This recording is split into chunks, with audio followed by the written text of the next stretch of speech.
Hey everyone, guess what? We do not have ugly swag. We have spaced out radio gear that you're going to want to wear. Why? Because no one wants to wear ugly clothing. So head on over to spacedoutradio.com and go shopping today. You'll be glad you did. And it's a great way to support our show. Once you get your gear, send us a picture of you rocking out in your SOR swag. spacedoutradio.com. Shop there today. And make yourself look good. If you love your woo, it's time to make a commitment to the 3rd annual SOR Fan Party. This time, we're heading to Reno, Nevada and the Silver Legacy Casino and Resort, May 10th through 12th, 2024. Tickets are $60 or $100 for VIP. With that, you get a free radio show. You get to hang out with celebrity guests from Spaced Out Radio, including our team, who are coming to hang out with you. You get to meet the entire team, like Science Bob, Merle, Melinda Leslie, Geraldina Roscoe, and more. It's a weekend packed with adventure, and we want you there. After all, we're doing this for you. Find out more and get your tickets at info@spacedoutradio.com and book your hotels today at the Silver Legacy Casino and Resort in Reno, Nevada. Come join us for the SOR Fan Party, May 10th through 12th, 2024.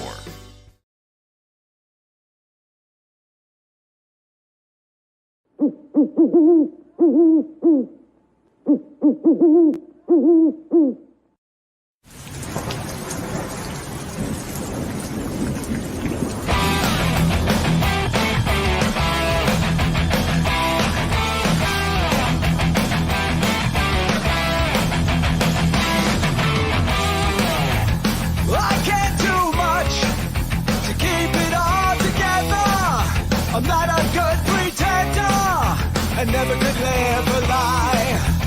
I said too much and let it get the best of me until it took the rest of me. I thought it was worth the fight, to fight for what's right, to right all the wrongs, to sing in our songs, to know we belong. No one understands, they don't have the desire, got their hands in the fire, and I do it again. We give it all we can, all we have is desire, got their hands in the fire, we burn ourselves and never say, never say, never say, never again. I never say, never say, never say, never again.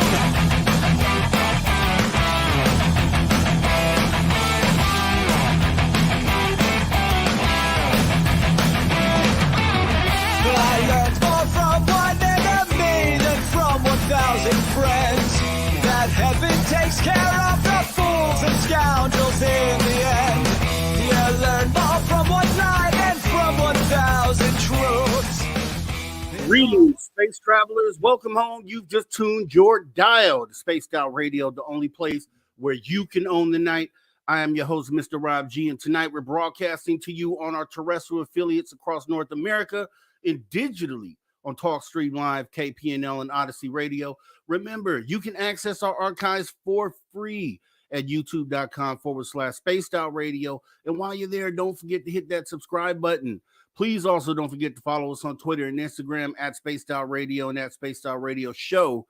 Our website is spacedoutradio.com, where the options are endless. You can stay up to date with the SOR Newswire, get some official Spaced Out swag, plus rock out to some Bumblefoot and so much more. And then also don't forget to go follow me on my other channel, The Social Dig, where you can find Mr. Rob G spitting the real facts all the time whenever we get down. So definitely glad that we're here tonight on this fantastic Sunday as we get ready to jump into the work week. You know how we do, as we always do. I'm going to wish and put great energy out there for everybody who's watching the show tonight to have a fantastic week. Boom, there it is. It's there. It's there for you right now.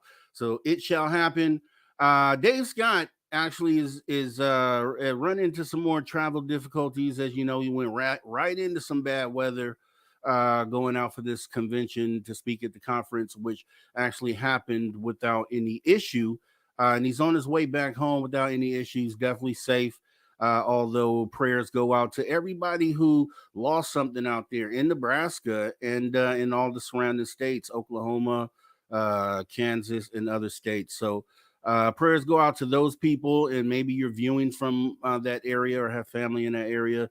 So prayers out to everybody, who suffered adversely, with these severe storms that have passed through.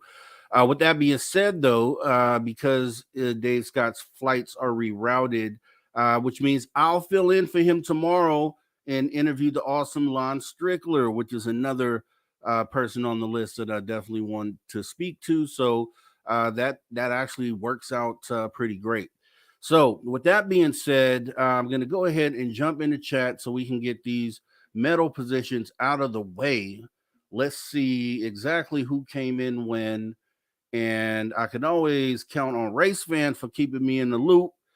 And it looks like, according to Race Fan, tonight's medal positions are Race Fan with the gold, Mothman with the silver, and then SJ with the bronze. SJ might be a new name. I don't know. We'll see as we jump into the chat and welcome everyone into the show tonight. Yes. We had our technical difficulties yesterday, so I'm glad you guys enjoyed the archive show that we played. Grant Cameron talking about Oak Shannon, the Wilson docs, right? Stuff like that can never get old, and it's good that we can jump into our archives to kind of pull something out like that when we run into technical issues with the live show, right? With that being said, check with the guest tonight, and we should be all good to go, sounding really, really good. And you know our guest tonight is none other than the legend, Mr. Jim Goodall. But we'll get into just some conversation, man, right? And we can consider this a AJA, a Ask Jim Anything Day for you guys. So you guys have some things that you specifically have always wanted to ask Jim Goodall. Get those questions ready, and we'll kind of get those going in hour number 2. But going in hour number 3, actually, let me tell you this: we have something new that'll be happening on Sundays and kind of the rearranging of things. Our guy Travis Moosdus has moved over to Saturday shows, and which you'll share the spot with Brian Bowden to kind of alternate. And then we have a new person coming in here on Sundays who will debut themselves today, former guest, and somebody I really think you guys will enjoy. So we'll have to wait till hour 3 to find out what that's all about. Well, jumping in the chat, let's take a look and see what do we have. We have Deb from Sacramento in the chat saying, "Hey, Rob G, I emailed you the trivia list. Hey, guys." And Deb from Sac, I do appreciate that. I did receive that. And this show is going to be pretty jam-packed, so we may not get to those until maybe next weekend. Just heads up on that. But I do appreciate the time you spent on getting that curated and sent on in. Let's see. Mothman saying, "Hi, Deborah Rooney. Thanks for coming in, Mothman. We appreciate you." Princess Lion saying hi with the heart emojis with the smiley face. We appreciate you coming on in, Princess Lion. Who else do we have out there? We got Roger Murray dropping knowledge once again. April 30th, 1968, National Press Club, Washington, D.C. UFO. Researcher Donald Keyhole addressed the government disclosure UFO Betty and Barney Hill case in 1961. One of the most popular alien abduction cases to date. And the regression, if you've ever watched the regression tapes on those, they will sit with you for a long time, believe me. But when we're getting into the history of this, it's a very important part of the history. So thanks again for dropping the knowledge on us, Roger Murray. And thank you so much for coming on in, sir. Who else do we got out here? We got John Lamb saying, "Howdy, everyone." Howdy, John Lamb. Thank you so much for coming on in. We appreciate you showing on up. Going through the chat, we got Phyllis Mouchette Perry saying, "Hi, Roger." Hey, Phyllis Mouchette Perry. Thank you so much for coming on in. We appreciate you showing on up tonight. Let's see. Yeah, John Lamb saying, "Thank you, Mr. Rob G, for having Jim G on tonight." Yeah, Rob G and Jim G. Didn't think about that. So Mr. Jim G, Mr. Rob G, we're going to get it on in tonight. And he's a great guy. If you know anything about Jim Goodall, really great guy, and has awesome knowledge and history that we'll be getting into tonight. So it should be pretty awesome. Let's see, who else do we got? We got Jessica S saying, I heard Jim Goodall will be here. You are absolutely right, Jessica S. Jim Goodall is in the building tonight. So get your questions ready for hour 2 because it's Ask Jim Anything tonight. Let's get into it. David Blaylock saying hello for the friends. Hello, David Blaylock.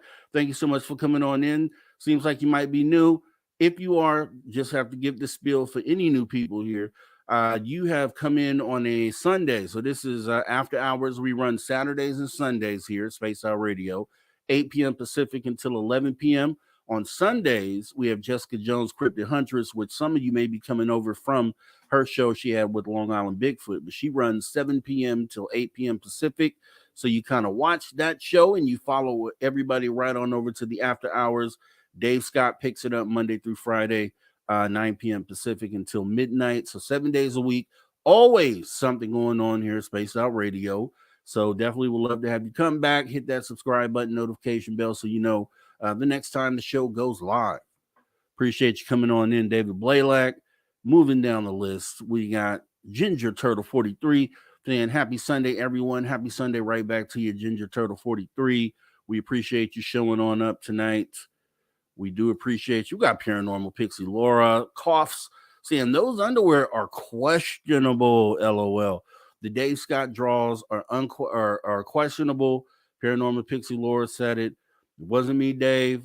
I mean, we can talk more about that. And please, for those coming to Reno, bring some of your SOR swag so we can get some pictures and kind of get those things posted on the website.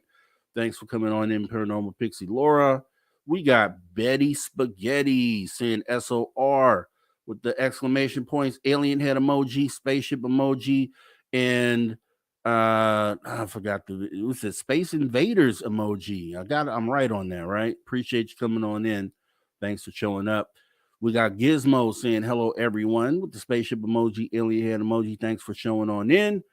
JSCL77 say, are we live or can? We are live tonight.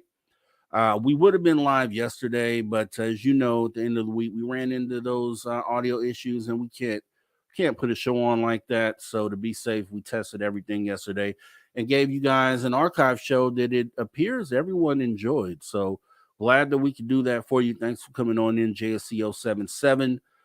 Appreciate you. We got Aloha Day 13. Saludos a todos de Mexico. Espero que su fin de semana fue maravilloso. Okay. Greetings everyone from Mexico, and I don't know the other part. I'm gonna have to decode that Aloha Day, but you always keep us bilingual, and we appreciate that right here at Spaced Out Radio. So thanks so much for coming on in, Aloha Dave, and I'll get back with you on the translation for that a little bit later. Let's see, who else do we have in here tonight? Who else do we have? Little Cam 51 coming on in from Twitch saying St. Louis wins again, 3 interceptions, 1 fumble, 2 blocks, punts, 45-12. Missouri, love our dynasties. All right, thanks for coming on in, Little Cam 51 representing. We got T-Bone in the building saying hello, Mr. Rob G and all. Thank you for coming on in, T-Bone. Shout out right back to you. Getting down the list tonight, we got... Let's see. And I got to put this out here too. Phyllis Michelle Perry says she's super excited about seeing Jim Goodall. And I feel the same way. It's been a long time. I thought back, I was like, we haven't had him on for months now. Yeah, it's time. We got to get Jim on. And he graciously agreed to come on tonight. So we'll be getting into that. So Phyllis Michelle, anything that you thought about asking Jim, get those questions ready. Going down the list, we have Eternity Eternal saying, hi, Rob G. Hey, Eternity Eternal, thank you so much for coming on in. We appreciate you. Paranormal Pixie has a right idea saying slap that like button as you come in the door. Love it. We need that. We gotta activate the algorithm. You gotta let YouTube know that we like the shows that we're watching here. So definitely appreciate that, Paranormal Pixie Laura, and great advice for everyone out there. Please go and hit that like button for us tonight. And all right, so yeah, David Blaylock says this is first time here tonight. So glad to know that. So that's why I gave you the rundown earlier. We do this. It's a great community out there as well. The chat is awesome, as you'll see. A lot of love out there and a lot of people looking for the truth, which is why we're here. So welcome on in. We appreciate you. We got Operation Shutdown saying hello, Rob and SOR chat. Let's get busy in after hours. That's what I'm talking about. Let's get busy. We got the new theme music. So the theme music kind of gets you going. It gets me going, at least right off the bat. And it was definitely selected by me. So it's just more reflection of the way that I feel and what I like to get ready to. So appreciate you getting pumped up for the show. Stargazer, hello, SOR and Rob. Hey, Stargazer, thanks for coming on in. Let's get it in tonight, guys. We got Poncho Zork saying, all right, just showed up. Well, that means you're right on time, as we have not got it going yet, but we're about to. So fasten your seatbelt. Jam-packed, action-packed show today. And like I say, we have some new stuff introducing in hour 3 for Sundays. So you guys stay tuned for that. We got Dinah P saying hi. Hey, with the wavy hand emoji. Hi, Dinah P or Dina. Dina, maybe, right? Dina or Dinah, either one. Thank you for coming on in. We appreciate you showing on up. Thanks for supporting the show tonight. And getting down this list, we got Corey. Corey's in the building saying, you the man, Rob G. I appreciate you, Corey. Can't do it without you. So that makes you the man or the lady, depending on, I'm not sure what you reflect, but definitely appreciate you as a human being coming on in here and supporting the show. Definitely love it. And let's see. Jessica S says, welcome, Jim Goodall. Hope the vet is doing well. No, Jim keeps it tight. The vet is going to be okay. Hopefully we get to see that thing in Reno. Time will tell. We have the live show, so maybe that'll be something you see on the live show. I don't know. We'll see. River Morris comes on in saying, "Cooey from us Yowie mob down under. Love it." River Morris, thanks for coming on in down under on the other side of the world. Think about that. Let that sink in for a minute, guys. Viewers from all across the globe here tonight. It, man, humbles me, makes me feel really good about doing the show and delivering messages and moving the needle with people from all around the world. Awesome stuff, guys. Let's see. Moving down the list, we got Puck Elf. Puck Elf in the building saying, hey, hugs. We do appreciate you coming on in, Puck Elf, bringing that energy in the building. Love to see you here. Appreciate you. Saying, oi, Rob G. Right back to you. Let's see. Getting down the list here. We are getting down, and we ran right into Donald Dean XL 500. So imagine coming home and your house is gone. I know I used to live down south for a couple years, and I was, believe me, when tornado season comes in, like which is now, it's a scary time, and it runs for like 6 months out of the year roughly, and you always are looking up. So it's, I couldn't wait to move back to California, and it's very, very stressful situation living out there with that. Some people are used to it, but yeah, I never got used to it, guys. Let's see. Getting down the list here. Okay. Let me see where we're at here. All right. Deb from Sack says, abduct that like button, please. We do appreciate if you do so. Let's see. We got Dave Walters coming on in saying, hi, Mr. Rob G, and all in chat. Hey, Dave Walters, right back to you. Thanks for coming on in. We appreciate you showing on up tonight. Let's see. John Lamb came in and said Grant Cameron is a superstar. Yeah, I mean, and the data never gets old. We're still looking for answers. So there's no way that any of these shows could outdate themselves. We're still asking the same questions.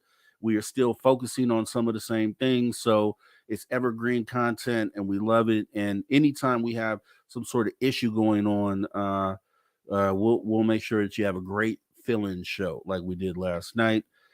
Thanks for coming on in, John Lamb. Getting down the list, Christine Lynn saying hi, Rob and SOR. Hi, Christine Lynn. Thank you so much for coming on in.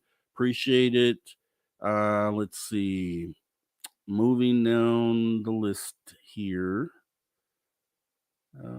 Okay, so we said all We brought all you guys in. We did not bring slow motion in. Hi slow motion. Thanks for coming on in. And anyone else that we missed here, moving down. Babylon Rose saying howdy SOR fam with the alien head emoji.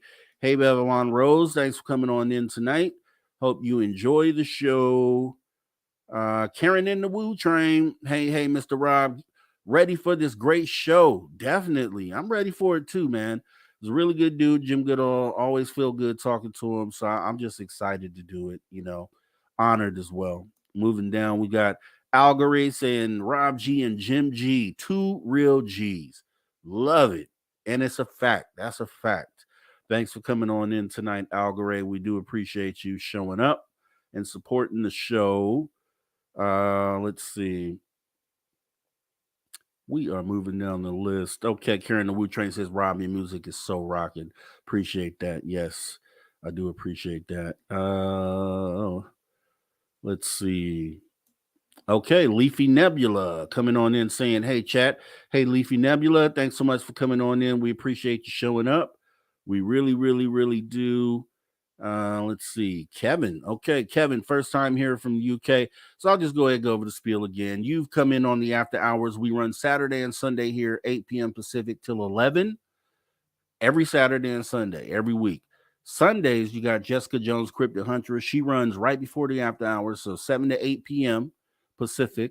Then you come right over here on Sunday and do the after hours. Monday through Friday, the conductor of the Wu Train, Dave Scott, comes in 9 p.m. Pacific until midnight. So 7 days a week, you will always find something to interest you and to get into here on Spaced Out Radio. So thanks for coming on in. We appreciate you. T-Bone with the early super chat. We do appreciate you showing your love and support for Spaced Out Radio. We really, really do. We really appreciate that support. Same for Deb from SAC saying, speaking of support, we love you, Rob G and SOR family. Oh, man, makes me feel good. Makes me feel good. One of the real reasons I get up here to do this is because of you guys. So I do appreciate that love and support. How else can I say it? I really do appreciate it. Let's see. Moving down the list here. Let's see.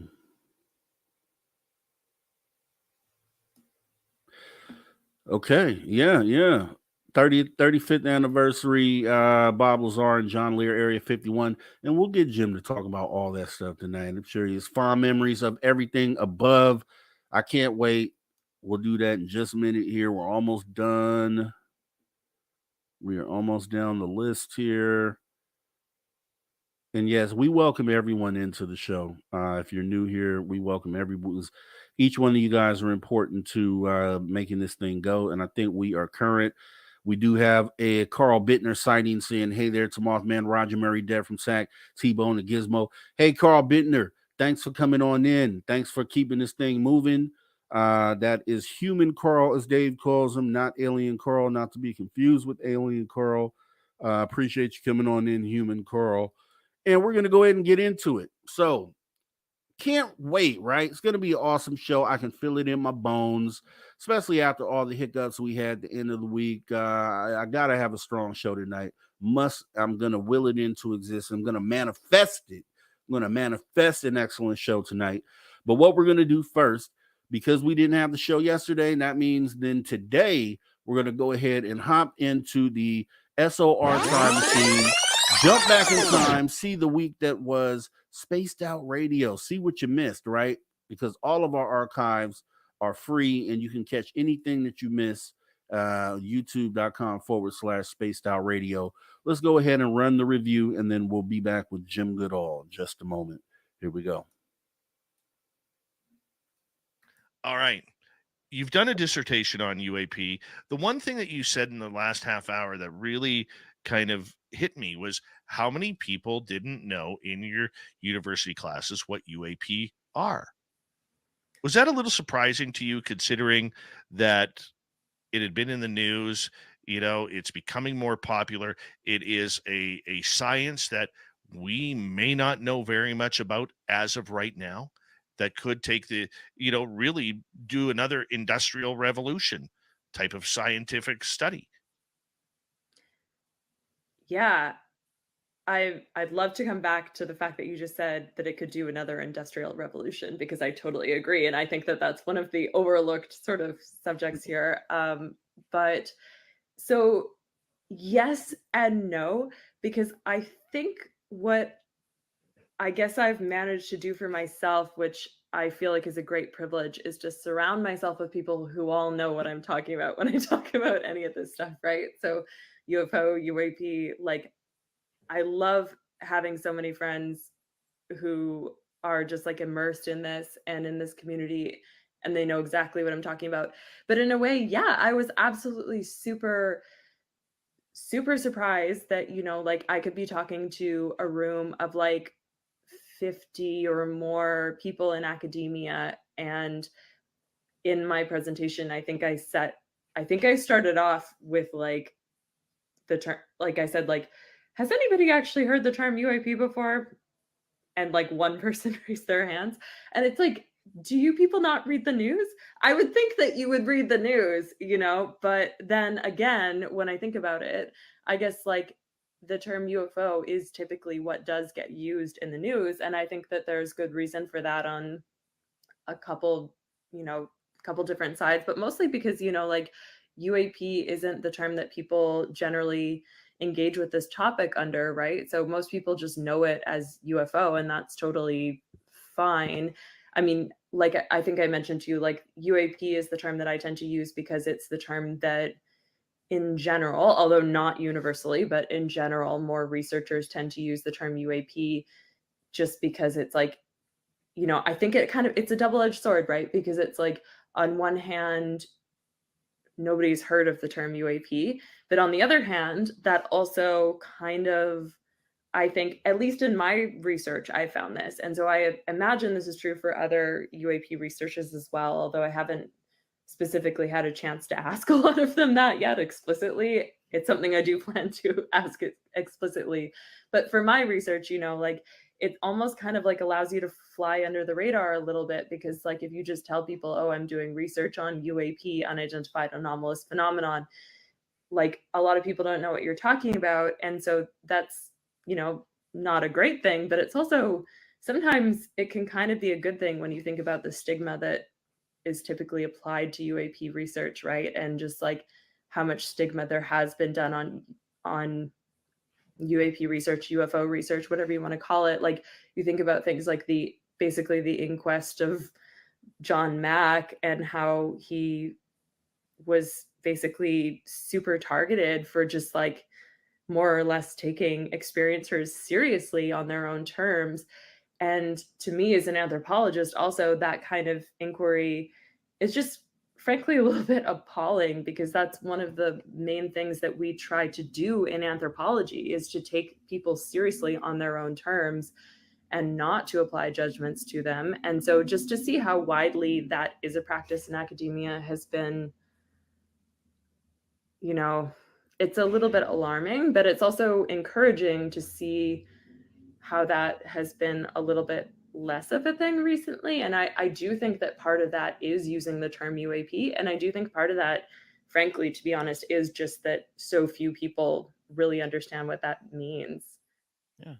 In your estimation, for the hundreds of thousands of photos and videos you've analyzed over the years, what's a UFO? A UFO is to me, all right, which is the intended purpose. UFO and UAP mean the same thing to me.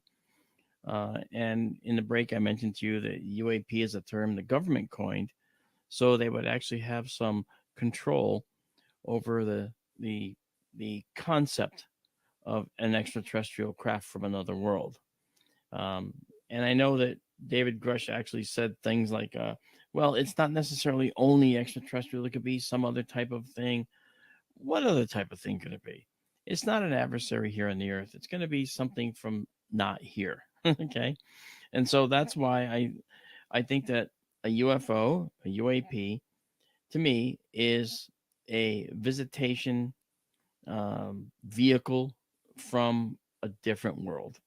And I keep it as simple as that because I don't want to muddy the waters. I think that that's a real simple explanation, and I think that that's what we should be looking for. And when you say what you're looking for, you can then develop a methodology to find what you're looking for. If you make it too large a bucket, you're going to be spinning your wheels trying to find everything within the bucket and find the craft moving here. And I think I know how they operate, by the way. I do. I actually been lecturing about this around the country. I just got back from Arkansas.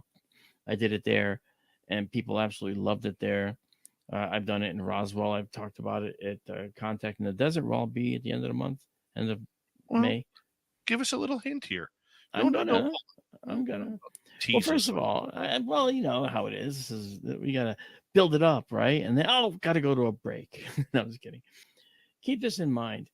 If you have a craft and it's going to come here from a long way away, it can't come here by traveling the absolute distance between there and here and travel in our 4 dimensions, X, Y, Z, all moving through time. You can't do that. It can't come here from there. It took us over 10 years to get to Pluto traveling in our XYZ moving through time. Just our 4 dimensions.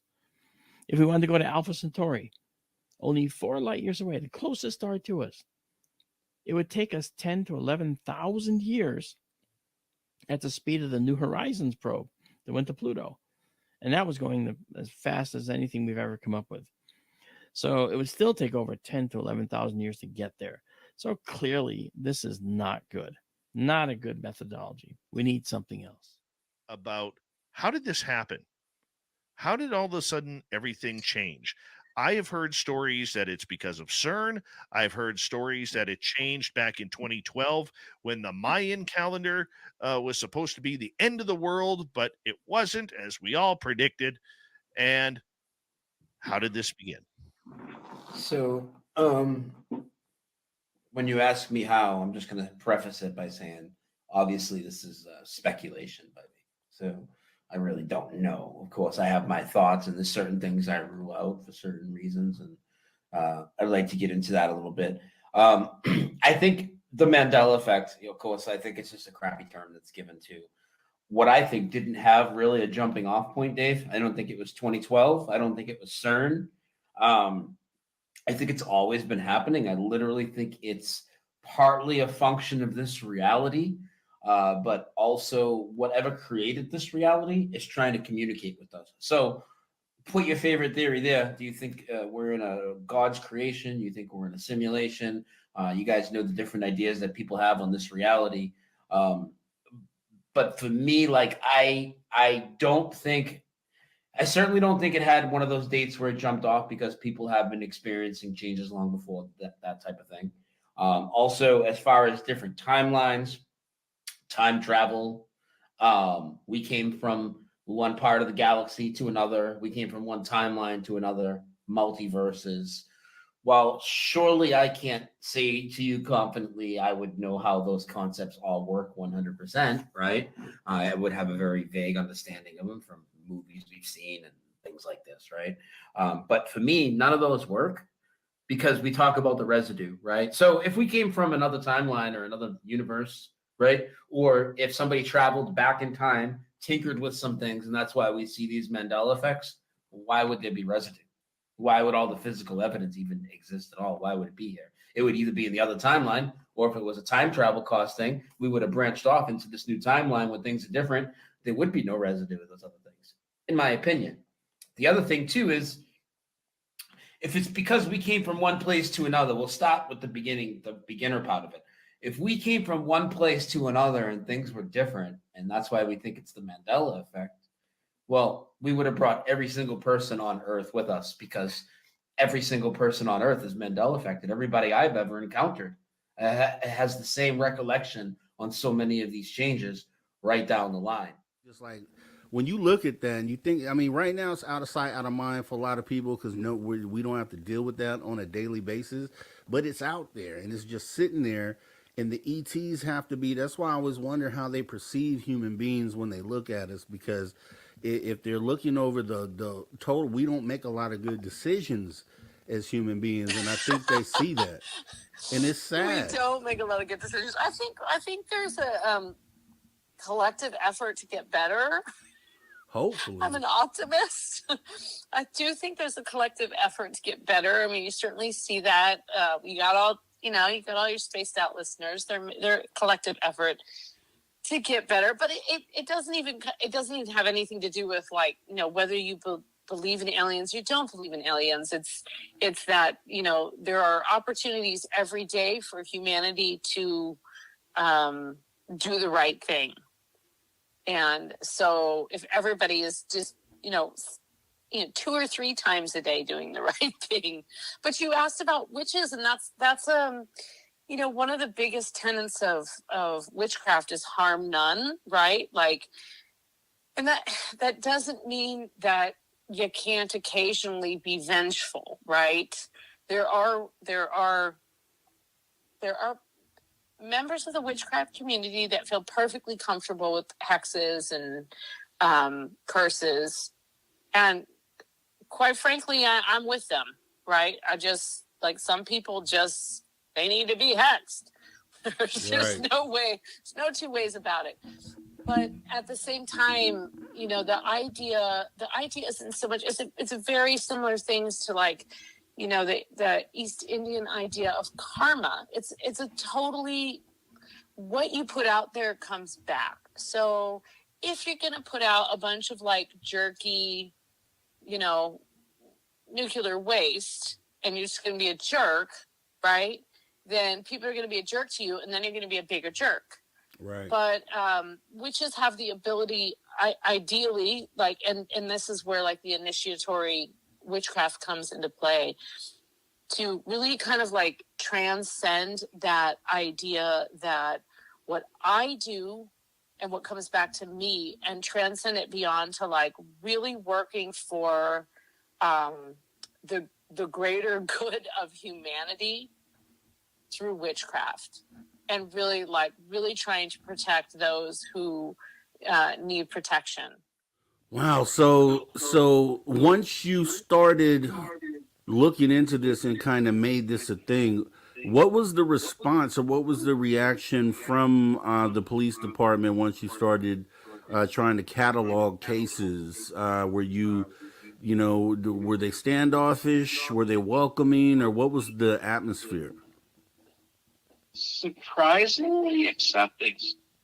We had a large number of people who I was not expecting to actually be kind of welcoming and helping.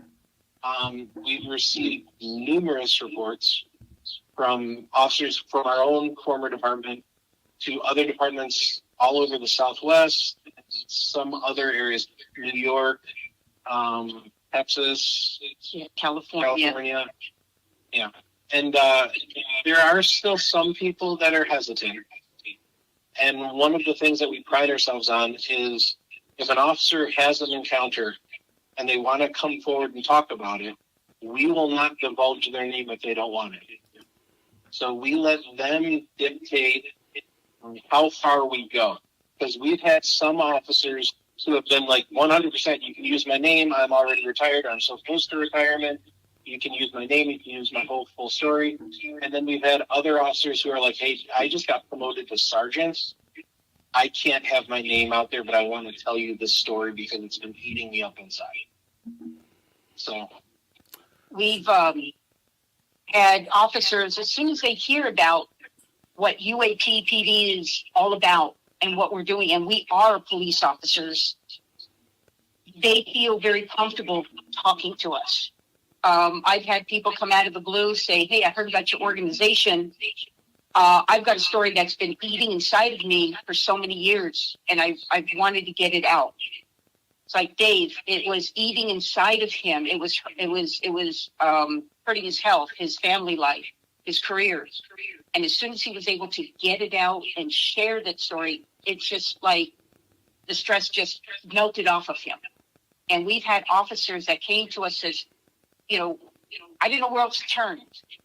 So I saw UAPPD. That's why we called. We're getting people on our website, on our Facebook page, and they're sharing their stories with us. And we really appreciate it. And we're happy that they come to us and we can help them out.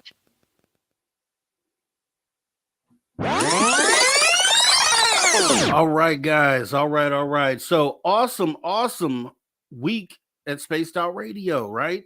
Dave and Marianne were awesome to interview, and so was Varla Ventura, being able to meet her for the first time, along with the other shows that you saw hosted by Dave Scott earlier in the week.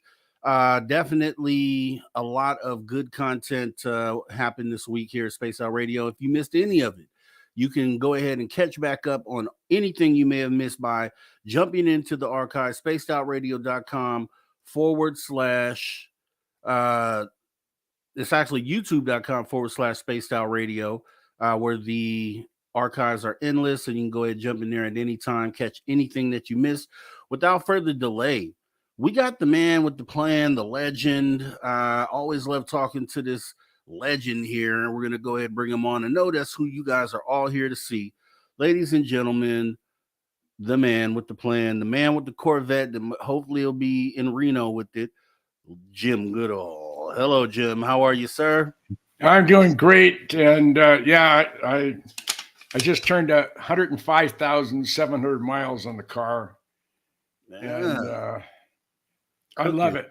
I drive it everywhere. I primarily go on road trips twice a year. I'll go one up the West Coast. I've been going to Vegas, and I keep going north.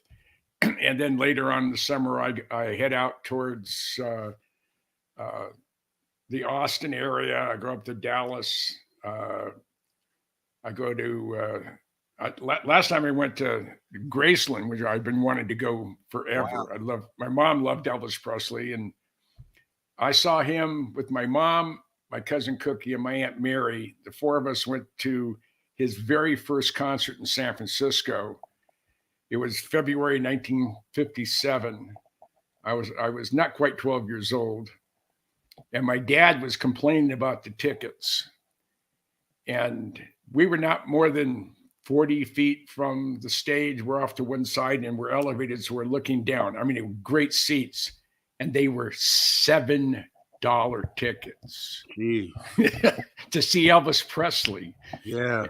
And he sang every song he'd ever recorded twice. So it was a great performance. But I feel very comfortable in this community. There's a lot of wonderful people. But like in any community, there's always one or two jackasses. None of them on SOR. But that's about it. And I've never felt more accepted. I guess that's the best way to put it.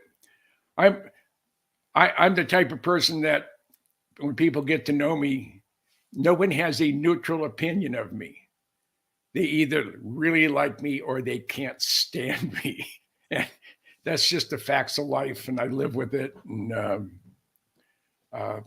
it is what it is. But I'm here. I want to thank all the nice comments I read on the posts, on the chats, on the side. And it's just, I look forward to evenings like this. I don't have a very exciting life. Well, yeah, I do, but you'll say yes, you do, sir.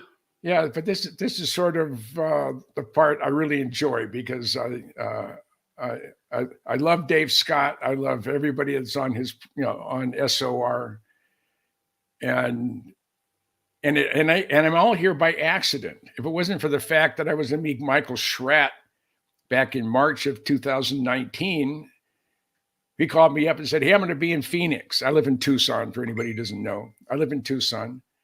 I get a call from Michael and said, "I'm going to be at a MUFON function in Phoenix in March of 19. I said, "It's 90 miles away. I'll be up there." So I go up there and I run into Doc Skinner.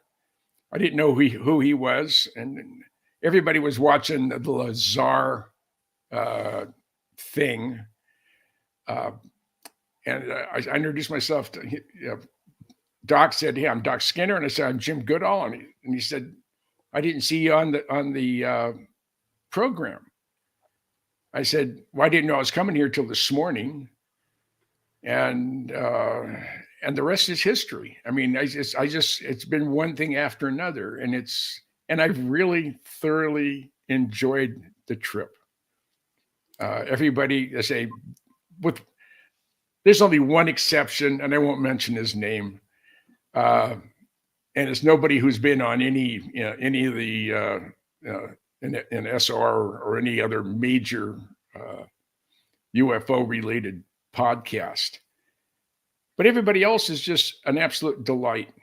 And and we've lost a couple of people this year. I was going to be heading into the Bakersfield area in the Fresno area here a month or so ago. I had problems here at home, so I didn't go. And then 3 days later, here's Sonny Conway passed away. And I mean, that was the first 5-hour on the air session I'd ever had, and I've had a couple of them since, but that was the first one. And I do. He was one of the good guys, like you are, Rob. You're one of the good guys. Dave is, and I love you guys. And if I have time, somebody wants me on, I'll be there. Now I've been gone all week. I was up in Seattle. My oldest, dearest friend. I'm 79, and I've been friends with my best friend since I was 17. Wow. And I'm 79. I think I'm a young 79. He's an old 81. He was having knee replacement, and he lives by himself.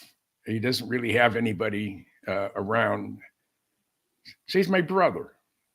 Yeah. So I went up there. I took care of him. I said, I'm not going to.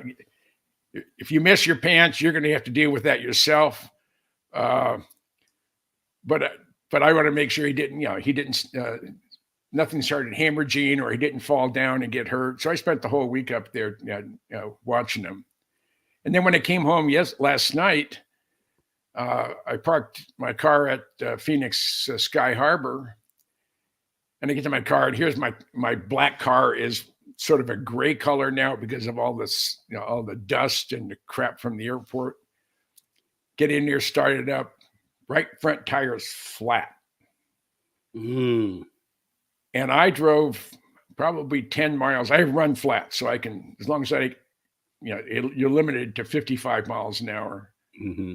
which is the only time I'm limited to 55 miles an hour if I have a flat tire. Right. And I drove all over that part of Phoenix, not Phoenix, actually Tempe, before I found a place that had that was open and had air.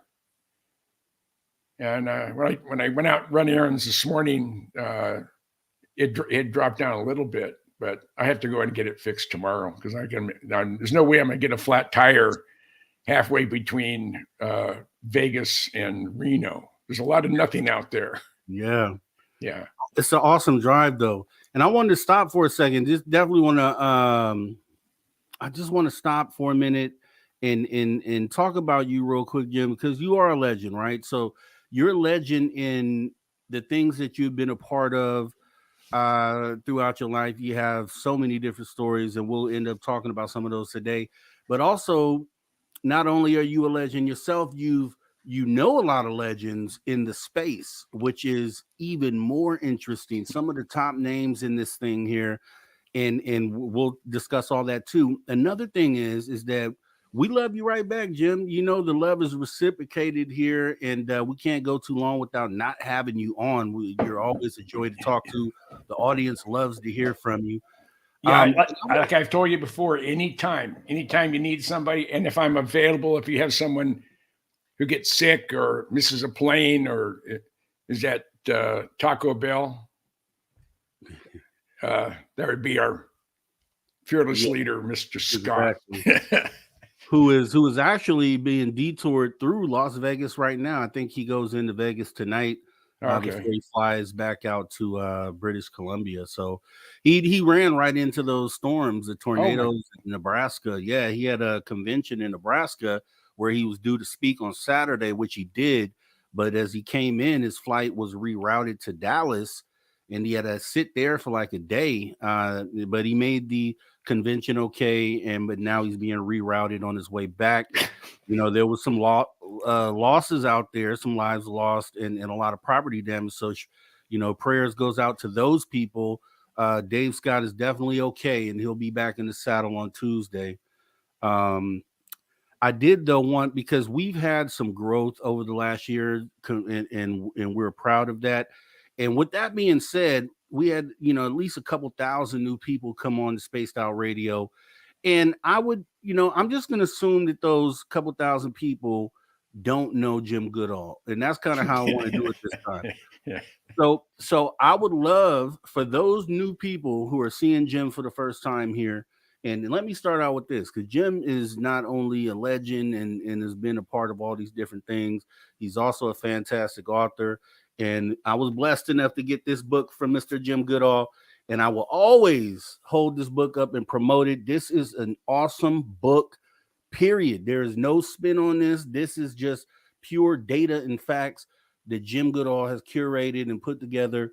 And this is worth every penny. Guys, you got to go out and get this book, along with the other ones that we talked about. I know last time you were on, I had you on, Jim. We talked about Belize, and I know the time before that we talked about the submarine book. For these people that are new, let's start from the beginning again, Jim. Let's talk about what got you into this and kind of go down that road and all the fantastic people you've met along the way. Well, I mean, what got me interested in machines or airplanes specifically is it started. I was about 5 or 6. Now I'm old, so I'm older than everybody's grandparents or great grandparents out there. And we're living in San Jose in the Bay Area, and I'd already gone to bed. My dad came into the bedroom and said, "I don't know what's coming, but you got to see it."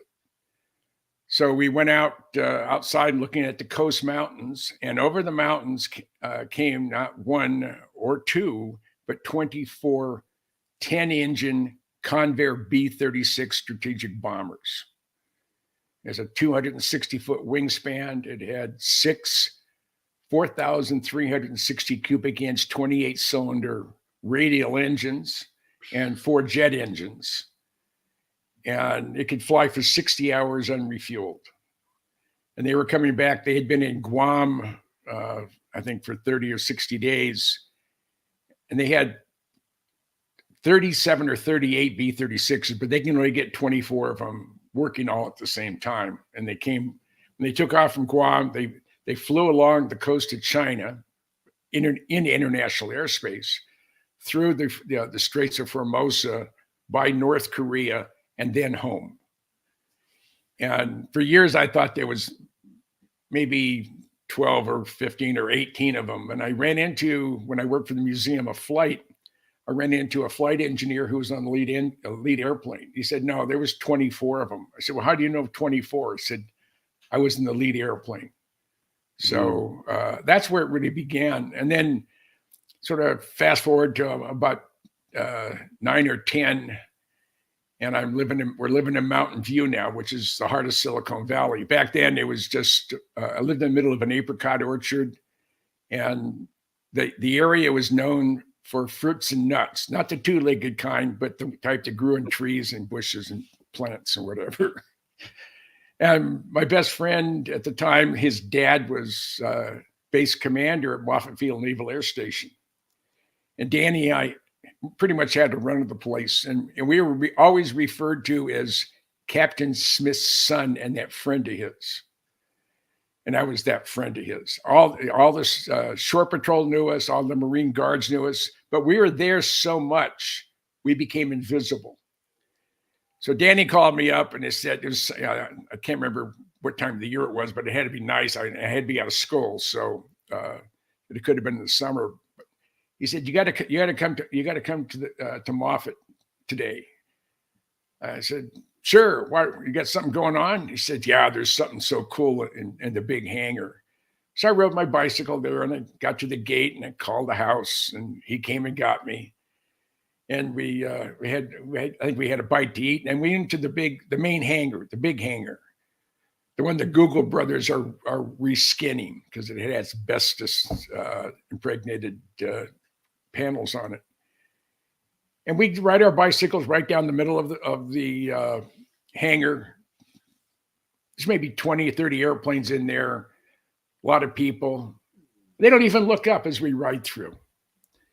And for those who have never seen the very large hangar number 1 at Moffett Field, it's 1,100 feet long, it's 400 feet wide, and it's 400 feet tall on the inside. Huge. And it was for housing blimps and dirigibles, and it was just a neat place to grow up as a kid. So we head down to the far end, closest to the bay, and there's an area just said keep out, not use of deadly force authorized. And there's a black curtain, and we park our bikes. Danny pushes back the curtain, and we go in, and there is the prototype XF-104 Starfighter, a Skunk Works airplane.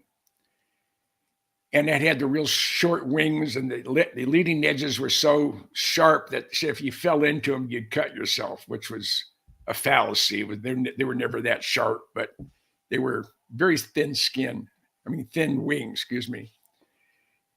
And I'm walking around it, and Danny says, "Well, you don't have the guts to get in the cockpit." I said, "Do you want to make a bet?" So we opened the canopy. We moved the boarding ladder in. That's hangar number 1. And at the very, very far end is where the XF-104 was. It had been at the NASA. And if you see that little sort of a tan color building on the far left-hand side down near the base, that's part of the wind tunnel complex at Moffett Field. It's the Ames Flight Research Center wind tunnel. But Danny and I, he opens it up. I get in. We close the canopy. He latches it, and I'm sitting there just looking at everything, touching all the buttons and moving the stick. Then I realized, I'm sitting on an ejection seat. I better not touch anything else. And I was getting kind of nervous because this was it was classified at the time. I think it was still classified secret. It wasn't top secret. So I go to unlatch the canopy, and it's stuck. Danny, we're both trying to open it. He's doing it on the outside. I'm doing it on the inside. We can't. And now we're starting to panic. So Danny says, "I'll go get some help." So he went and got a couple of maintenance guys. They called a couple of the Lockheed guys. The Marine Guards came. The Shore Patrol was there. They got us out. It was just that we weren't strong enough. And I got a butt chewing that 70 years later still hurts. Boy, we got chewed up one side, down the other. And then Danny's dad, Navy Captain Smith, we got our butts chewed out from him. So, but that was the beginning of my passion. So I joined the Air Force in March of '62. I wanted to be around airplanes. I wanted to see neat stuff. And I'm stationed in Denver, Colorado at the former Lowry Air Force Base there in the east side of Denver. And I'm there for a year and a half, and I'm a communications specialist. And I get a call. I get a call to the orderly room and said, "We have a set of orders for you. You're going TDY, which is temporary duty, to Edwards Air Force Base to help support 3 programs." I said, "What are they?" He said, "The YC-141 Lockheed Starlifter, the XB-70 Valkyrie from North American Aviation, and a classified program." So off I went. I got there in late February of '64.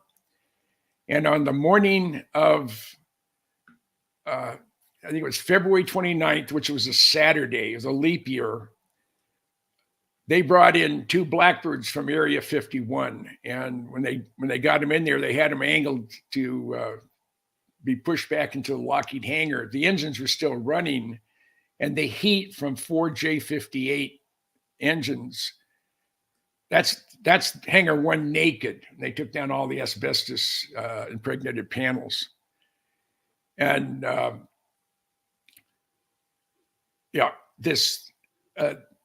Blackbird set off the deluge system in the Lockheed hangar, about drowned a couple of tech reps there.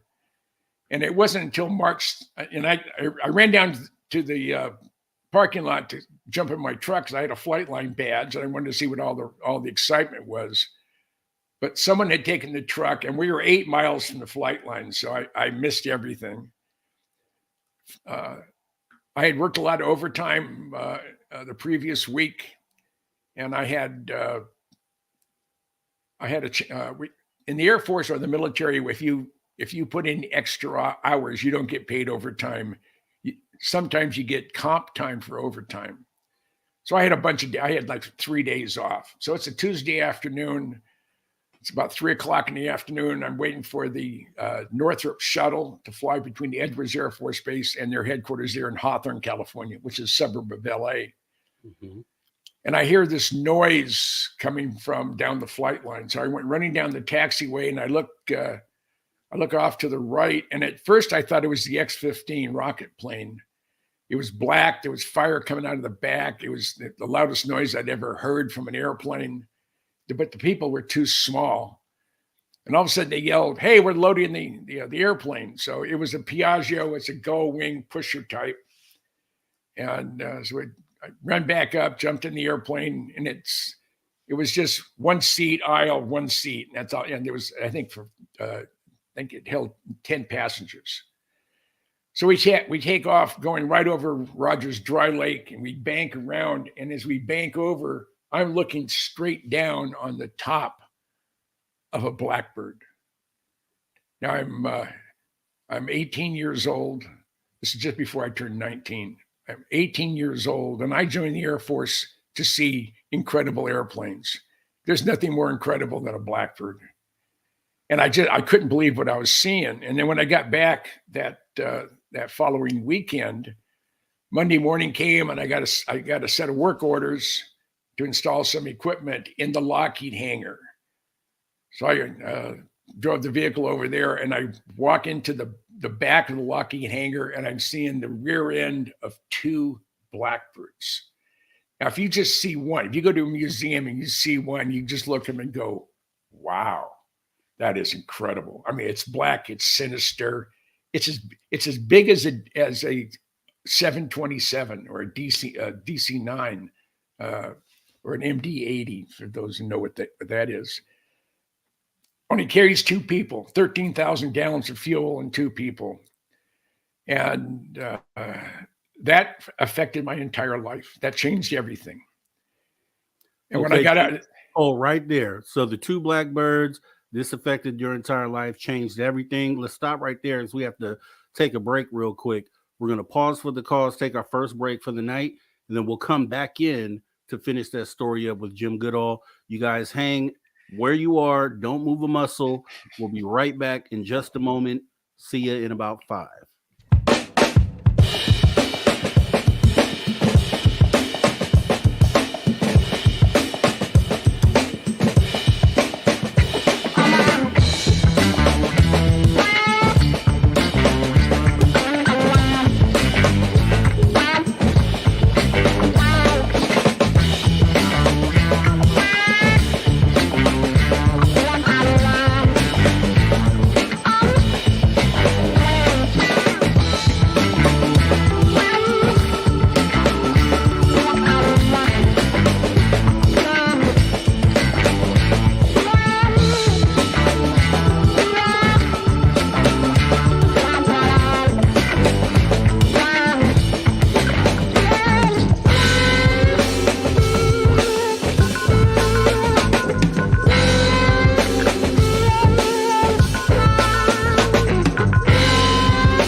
Yes.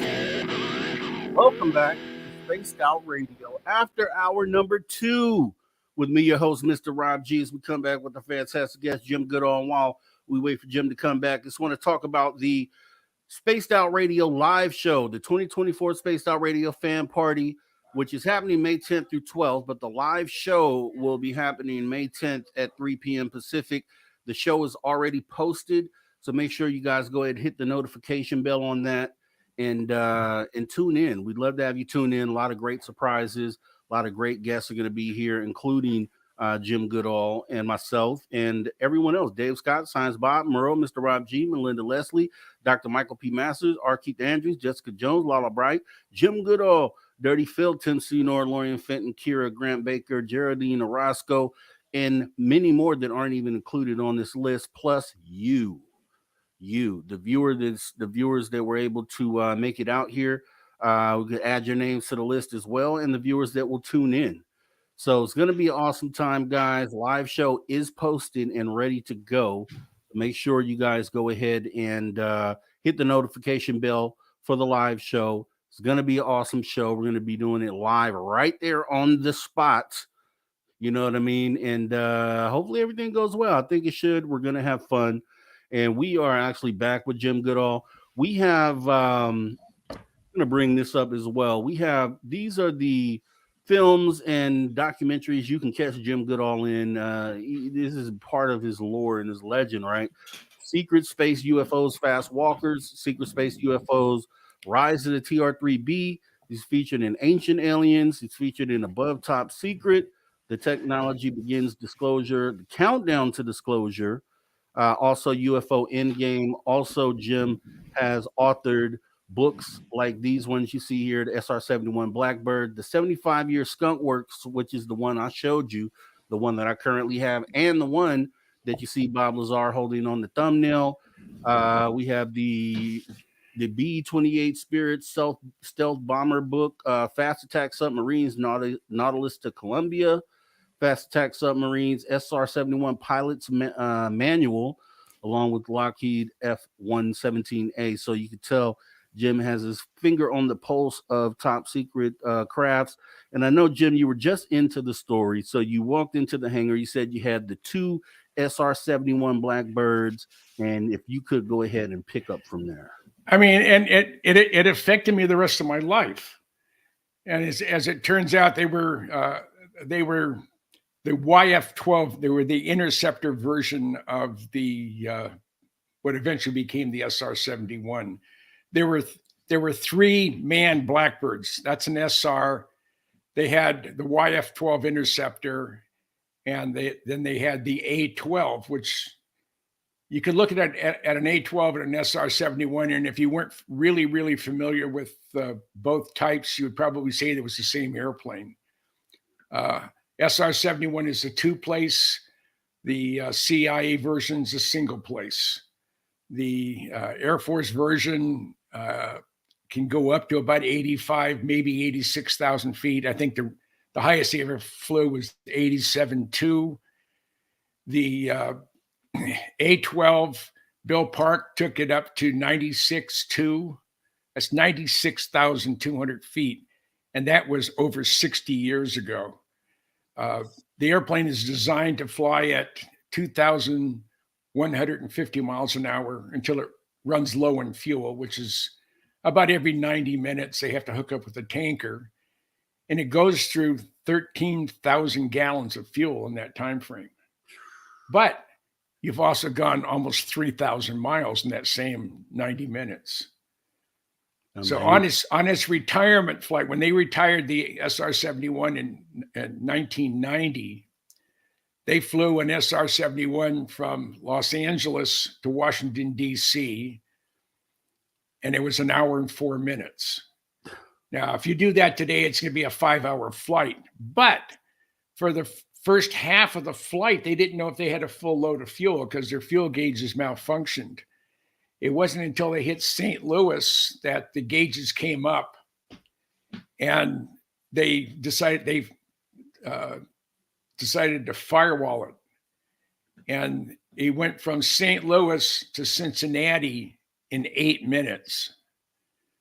Crazy. Ben Rich told me that if they had been able to fly to firewall the thing for the entire flight, they didn't have to worry about causing undue wear and tear in the engines, because this is going to be its very last flight. They could have gone. He said they had calculated initially that you would go from coast to coast, L.A. to Washington, D.C. in 47 minutes on its retirement flight. So getting back to when I was at Edwards, I left there, went back to Lowry. From there, I went to Alaska.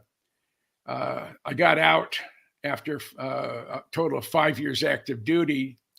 I'm living in LA, and I still have this bug about the Blackbirds. So I write Lockheed Skunk Works, the CIA, Air Force, Secretary of Defense, Secretary of the Air Force Chief of Staff, and Chairman of the Joint Chiefs. I want to purchase. There's a listing of what, if you're going to go to the film library at DOD, and you want a color 8x10, they're going to charge you, I think it was $6 back in the day. And I had accumulated a war chest of about $70.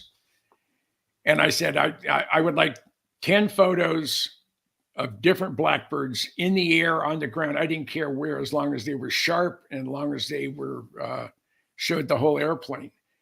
And their official policy back then was not to cooperate. So because they didn't cooperate, they started digging. And the more I dug, the more I found out. The more I found out, the deeper I dug. And got to a point, and this is per Lockheed, that from a historical point of view, no one knows more about the history of the program than me. And that just tickled the heck out of me. And along the way, I got on Ben Rich, who replaced Kelly Johnson at the Skunk Works. I got on his favorite person list. I would call him, or he would call me, about once a quarter for over 20 years. And so fast forward, I'm still fascinated with the Blackbird. I really haven't done anything with it other than build a few model airplanes of it. And it's now 1974, I think it was. I get a call from a friend of mine from the Air Force Museum. His name's Dave Menard. Dave and I went back a long way. And he said, there was a guy from Chester's Model Company was in here. And David known John Andrews for decades. He said, they want to do a model of the Blackbird, a 1/48 scale model of the Blackbird. And he asked me, who's the most knowledgeable person you know that I could talk to on the Blackbird to make sure the kit is accurate? And Dave said, Jim Goodall. So I get a call from John Andrews. I had met him once before at a IPMS, which is International Plastic Modelers Society, a convention. And we just clicked. And he was like my big brother. And we talked every day from 1974 until he passed away in the mid 90s. And because of him, he said, I have a buddy of mine who lives in Las Vegas, and I've known him for 20 years. I think you'll enjoy him. And that was John Lear. I met John Lear in the early 70s, I guess mid 70s. And because of my friendship with John Lear, I met George Knapp from KLAS Channel 8, the CBS affiliate in Las Vegas. And on an adventure in January of '89, I met another special person. I had the Air Force had announced the existence of the stealth bomber, the B-2, and the stealth fighter, the F-117, on the 11th and the 22nd of November, 1988. And I called up John Lear in the first week of January. I said, John, yeah, you want to go looking for the F-117, see if we can see it, see if we can photograph it? He said, sure. So I said, I'll be in town later on this week. So I fly out to Vegas. I lived in Minnesota at the time. And I rented a car. We're heading north out of Las Vegas on US 95, and we're about 2/3 of the way to the town of Tonopah. It's right at 200 miles, and we're just past Scotty's Junction, and an F-117 flew right over us at about 1,500 feet, crossing the highway on about a 45-degree angle. I about crashed the car. I mean, it was like seeing my first UFO. I mean, I knew what I was looking at, but it was whoa. So we get into Tonopah, we grab a quick bite, we head east on US 6. You go out about 14 miles. There's a big, huge sign up there. It says Tonopah Test Range. And you head down that road. You go down 18 miles to the main gate of Tonopah Test Range. And being I was, I had gone back into the military. I was in the Air Guard after a couple of years. So I had my military ID, which will get me on almost any base except those that are in a restricted area.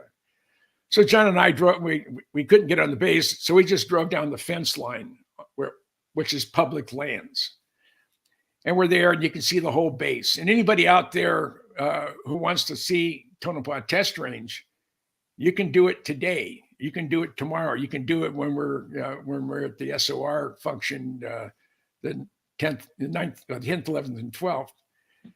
And we're just waiting for something to happen. And there's all such activity down by the hangars. And I look to the north, and there's a black fuzzy ball with a white light underneath, and then a sort of a bluish, yellowish fuzzy ball, smaller one with a white dot in the middle, which is a landing light.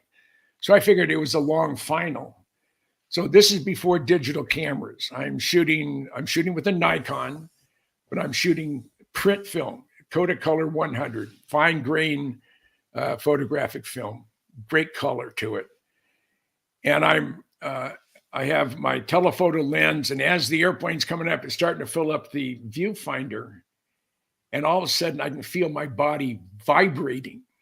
I was a 10-year-old boy seeing a naked woman for the first time. I mean, I could not stop vibrating. I was just, and I didn't know if I had anything worth a hill of beans.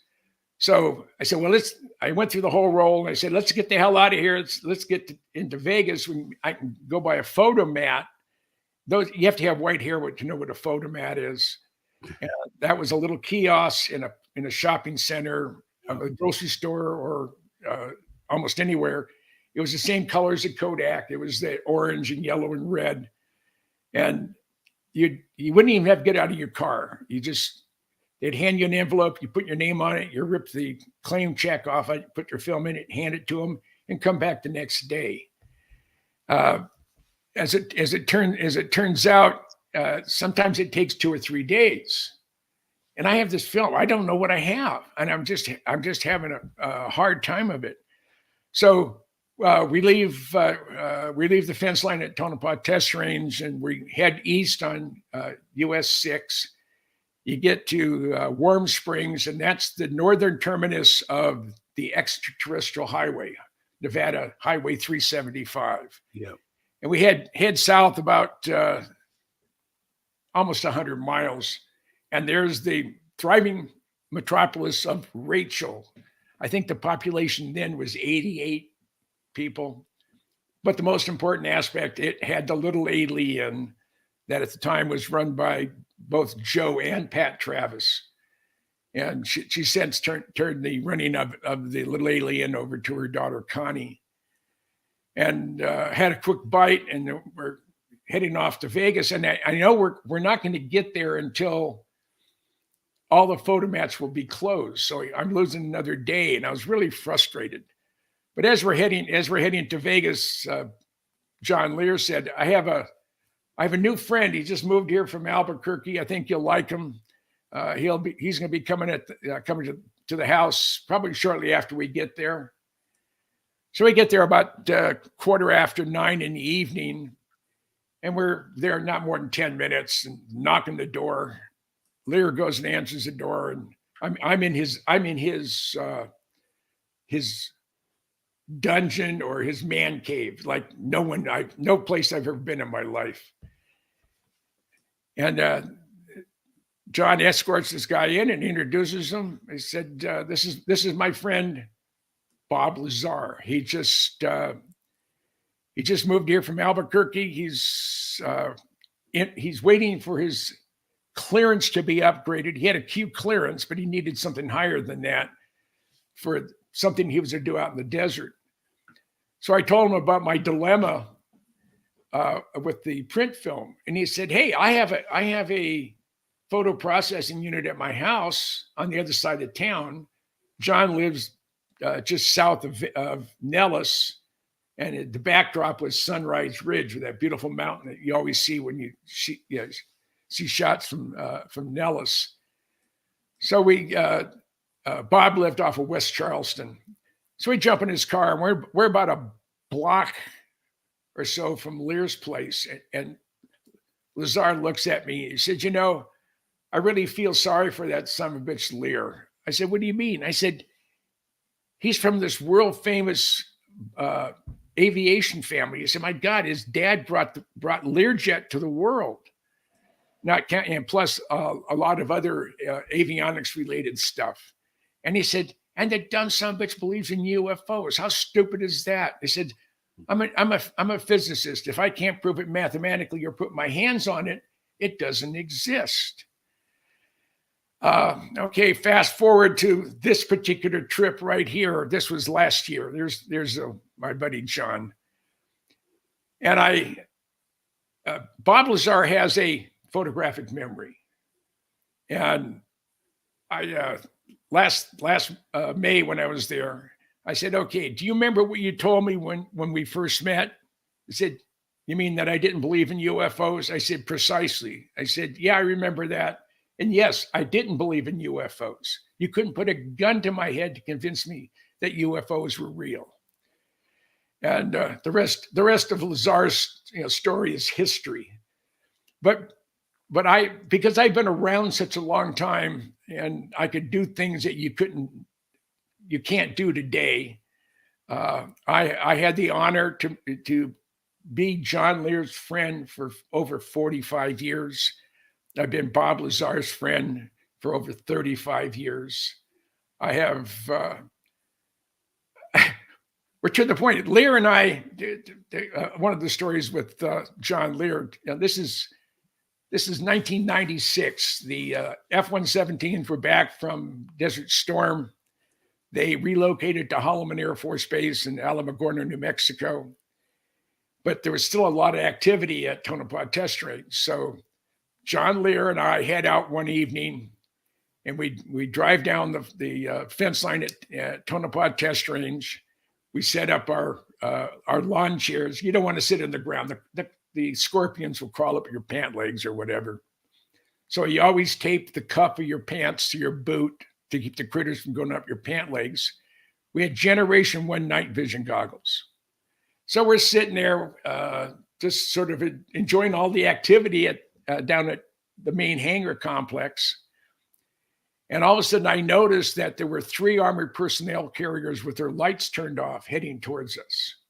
One coming up from the south, one coming from the east, one coming from the west. So I stand up and yell real loud, "Hey, we're good guys. We're taxpayers." And all of a sudden, floodlights and 3 little red dots on my chest. John had 3 little red dots in his chest. And at the same time, there was a vehicle coming down the public land side, parked behind Lear's pickup truck. This guy comes out. He's in desert utilities. He has his hand on his 9mm Beretta. And he says, "You're in a restricted area and I'm ordering you to leave." And I said, "Sir, I don't know who you are, but this is public lands and I don't need your permission to be here." "I said you're in a restricted area and I am ordering you to leave." And he's getting really testy. I said, "Well, who are you?" I said, "Well, I'm Captain so-and-so with ASI. It stood for Advanced Security, Inc. And very politely and with minimal respect, I said, "Well, you're a rent-a-cop. You don't have jurisdiction on this side of the fence." And he's getting really, really pissed. I said, "I want to see some ID." I said, "I don't have to show you squat." I said, "I want to see some ID." And I said, "Well, I'll tell you what, you show me yours, I'll show you mine." So he hands me his ASI badge. And I said, "Sir, that's not a valid form of ID. I need something issued by the state or federal government." and you can see his jaws are tightened up, the veins in his head are popping out. I'm waiting for the man to have a heart attack. I didn't want him to have a heart attack, but he was sure the level of anxiety and irritation was at warp 10. So he begrudgingly handed me his Nevada driver's license. I lived in Minnesota at the time. I pulled out my Minnesota license. Lear had his and handed it to him.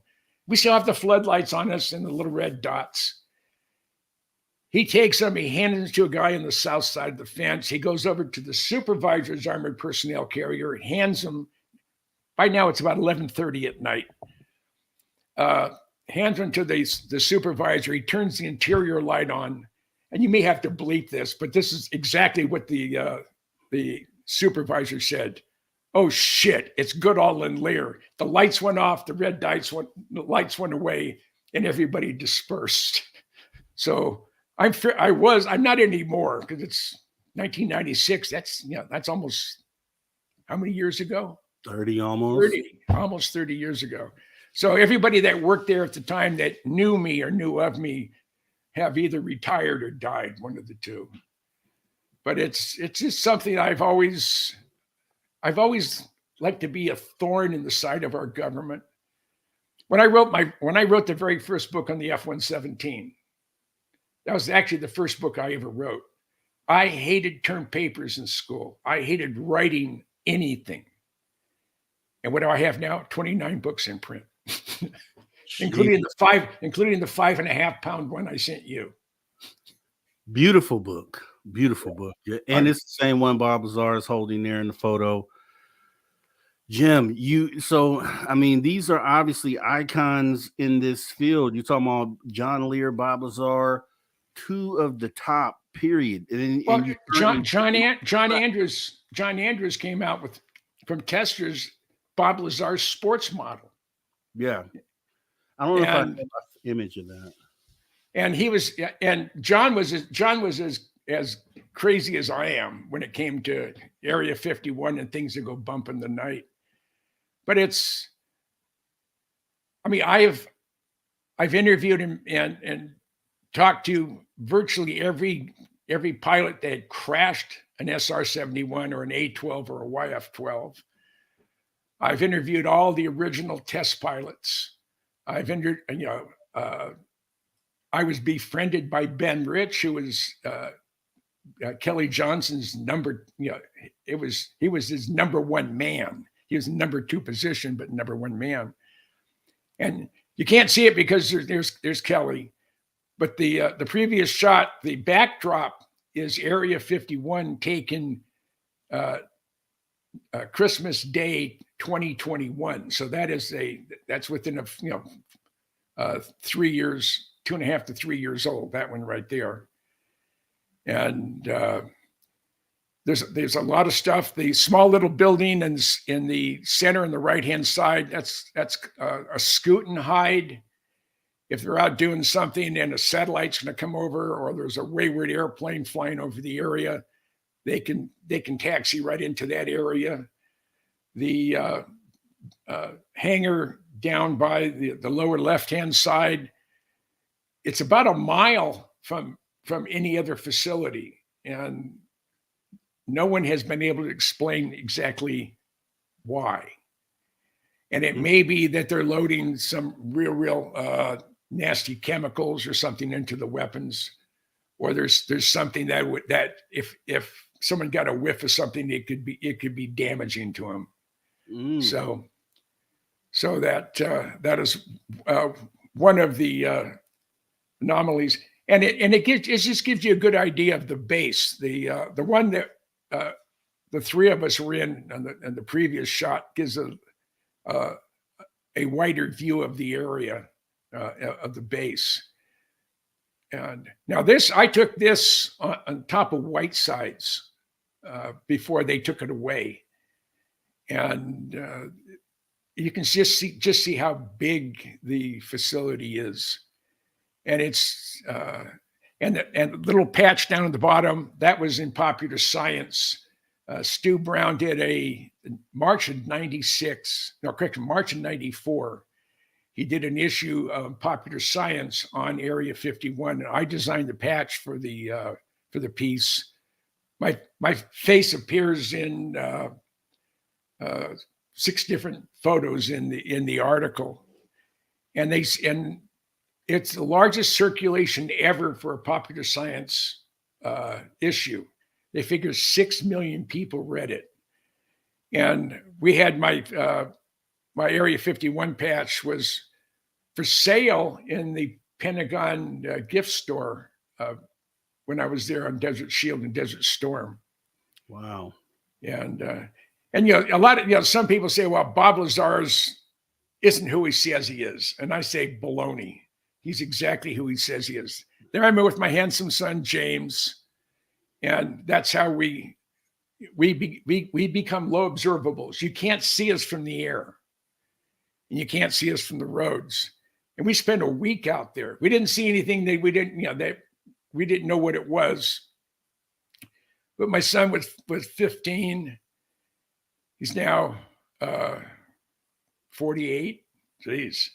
But we had just had a wonderful time, and I'm blessed to have one of the most wonderful sons on the planet. And he is truly a James Goodall.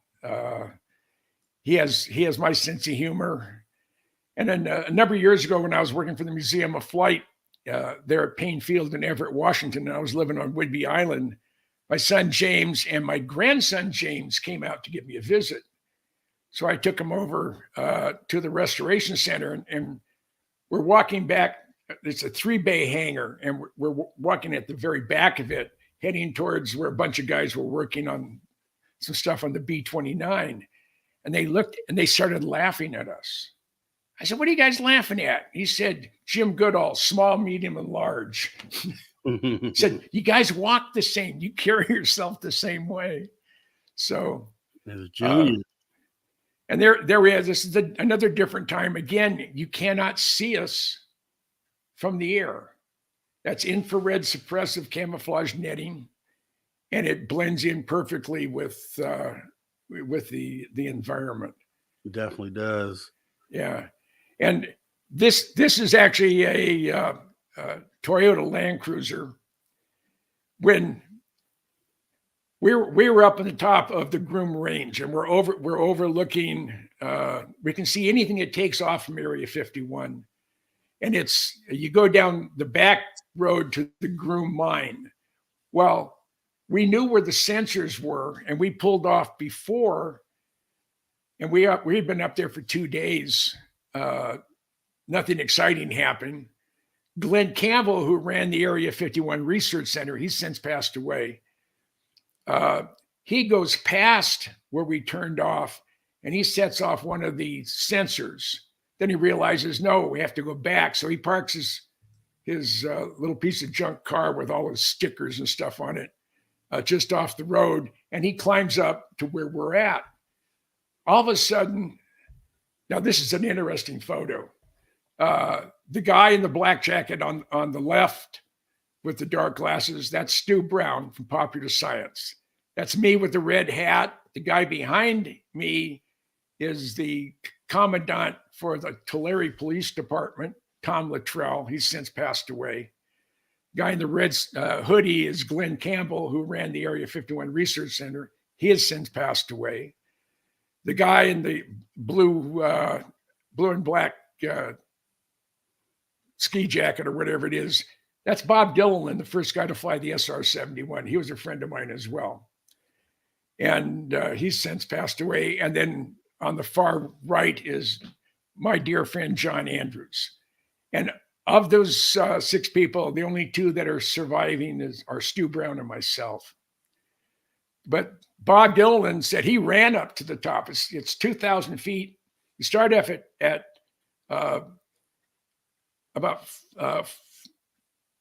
4,000 feet at the valley floor, and the top of Whitesides is about 6,200 feet. So, and it's all loose volcanic rock. I mean, it's a real bear to go up. You're slipping and sliding. You don't want to wear good shoes because you'll just boots. You'll just tear them apart with the lava rock. And if you notice behind on the ground, you can't see it very well. That's snow. And we spent the night on top. John Andrews, myself, everybody else left, and it got down to 21 degrees with about a 20-mile-an-hour wind all night long. We froze our butts off, but it was fun. And if I could do it again, I would do it. But I'd been on top of Whitesides like 6 or 7 times. But Glenn Campbell and I, he did most of the work, but we ended up finding Freedom Ridge, where you didn't have to climb anywhere. You could go. You never had to get out of your car. And as we're working our way, we're listening to radio traffic, and we can hear them. So, oh my God! They said they're almost to the top. Oh Jesus! This could be just like a freaking drive-in movie. And they were really getting pissed off at us, and that's why they took the 4,000 acres a couple of years later, is because of yours truly. And of course, Glenn was involved in that too. So. But when we're up at the top at about 3 o'clock in the morning, all of a sudden we had flashlights in our eyes, and there were 8 of us up there. One of them was the chief of police of Tulare, California. The other guy, Tom Luttrell, was the commandant. I can't remember Dave's last name, but he was chief detective for homicide, and then one other cop. It was Stu Brown, Glenn Campbell, myself, and 1 or 2 other people. And Stu Brown was using the camera bag as a pillow. He said, "There's a camera in there. I want to see it." And I stepped in and said, the 4 cops or the 3 cops, I can't remember, 3 or 4, they didn't say a word. They're just listening to everything. And he said, they tramped all over our civil rights when they were doing what they were doing. And I said, "Do you have a search warrant?" He said, "Well, no." "Well, if you have nothing to hide," I said, "do you have a search warrant?" "No." He said, "Well, the answer is no." And Stu says, "Yeah, the answer is no." So I want to see some ID. So I want to see yours. But handed me the Lincoln County Sheriff, Tom, I'm trying to remember his name. Can't remember right off, but it's only been 30 some odd years. Yeah, right. I gave him my Minnesota license, and he said, "Jim Goodall, why does that name sound familiar?" And then I heard on the radio, "It's that son of a bitch again." So I said, "So what are you doing up here?" I said, "We're bird watching, and we have every right to be here. And there's nothing you say or do that will make us get off this mountaintop."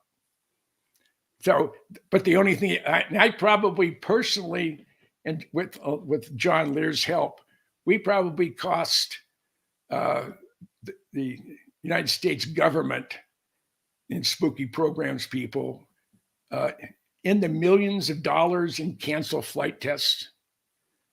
I'm Stu Brown.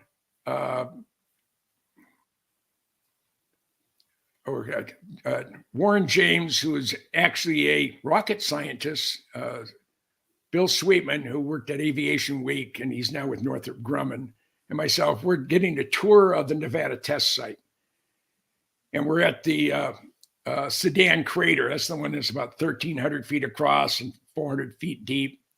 And it pumped up 12 million cubic yards of radioactive dust. They put I think it was a 20 or 30 kiloton nuke down 400 feet to see. It was called Operation Plowshare, and they would see if they could actually build a canal through the Isthmus of Panama, not in Panama, but probably in Nicaragua, because there were all sorts of problems with the government of Panama at the time, and they were going to see if they could build a ocean level channel through the jungle. And they realized that they irradiated everything for about 1,400 square miles with the dust, because it was just really radioactive stuff. But I hear a crack in the radio. You have a Jim Goodall in that group? And the guy goes, yes, we do. I said, get him inside the building. You got 10 minutes. So we get marshaled into the control center for the Nevada test site. And there's a big map. Oh, shit. I'm Italian, or Sicilian. I talk with my hands. Oh, I love it. Yeah. There's a big, huge map up there of state of Nevada and part of Utah, a little bit of Arizona. And there's these 10-mile square grids starting with Area 1 going all the way over to Area 200. It just so happens that where Groom Dry Lake is, that happens to be square or area number 51. Mm-hmm. The one to the west would be Area 50. The one to the east would be Area 52. So that's how Area 51 got its name. It happened to be, that was the designation on the map that tracks fallout from nuclear weapons detonation. So it's just, I've just had a hell of a good time. And then I've always been interested in all kinds of machines. So I decided, I want airplanes are really cool. But once you've really dug into them, most of the general public have an idea what you're looking at. So I decided that the first stealth warfighting machines were submarines. And I had friends, well, how in the hell can you be with the B-2 stealth bomber, the Blackbird, the F-117, and now you're interested in submarines? Well, I said, I was interested in submarines before I even knew about the other ones. I said, but they meet all my criteria.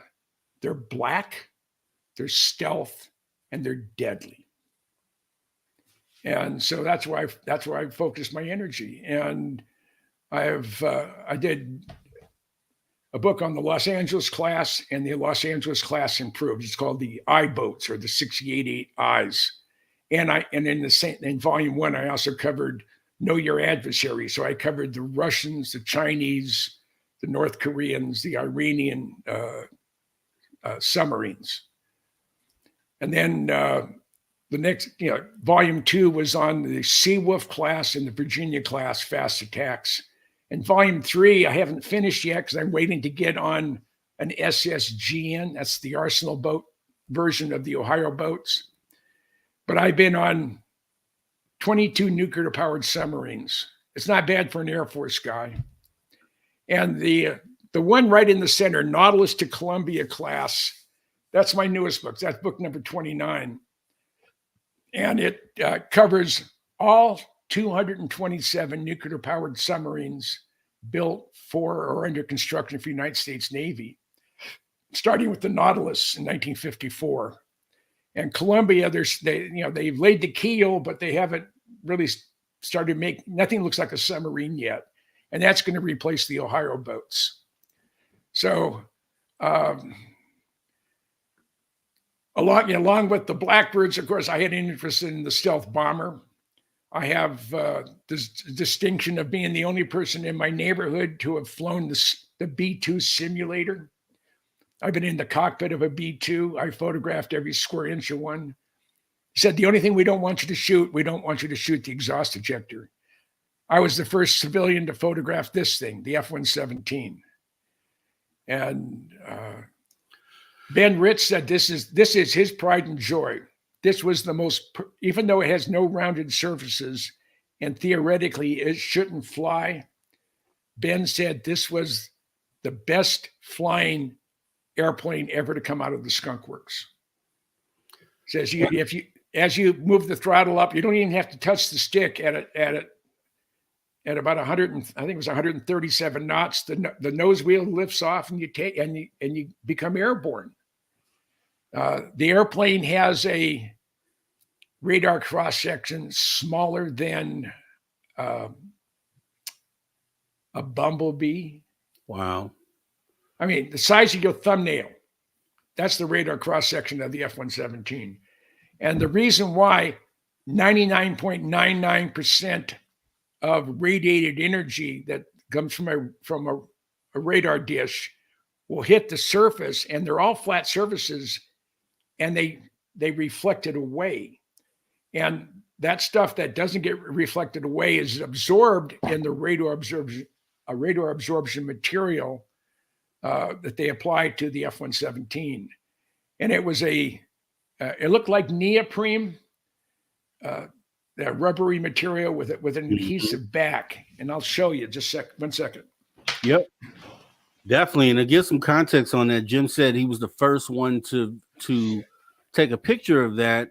And that's because Jim was part of a group who used to, hang around. Turn the light on just a second. Yeah, take your time, Jim. Who had to take, who used to hang out on the fence lines of a secret facility like Area 51. This is obviously prior to it being admitted that it was a real place or acknowledged by the government. And they used to sit out there and take pictures of different craft. One of them turned out to be the F-117 before it was announced. Now, I'm assuming this is classified. This is a piece of RAM used on the F-117. It has an adhesive back. You can see this sort of a seam up here, and you peel it back and you stick it on. Wow. And a buddy of mine who was one of the first guys on the F-117 program sent me this. So I have pieces of crashed XB-70s. I have pieces of crashed F-117s, crashed Blackbirds, crashed U-2. And those for some of the airplane crazy guys that I hang with. And it's just fun. So here I've spent most of my life snooping on the government, try to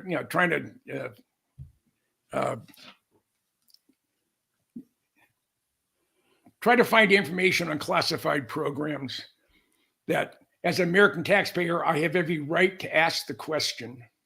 Exactly. And when I was activated at the Pentagon during Desert Shield and Desert Storm, my job, I was an Air Force historian, and my job was to read every single message going to and from CENTCOM to the Pentagon. So if Schwarzkopf saw it or the president saw it, I saw it.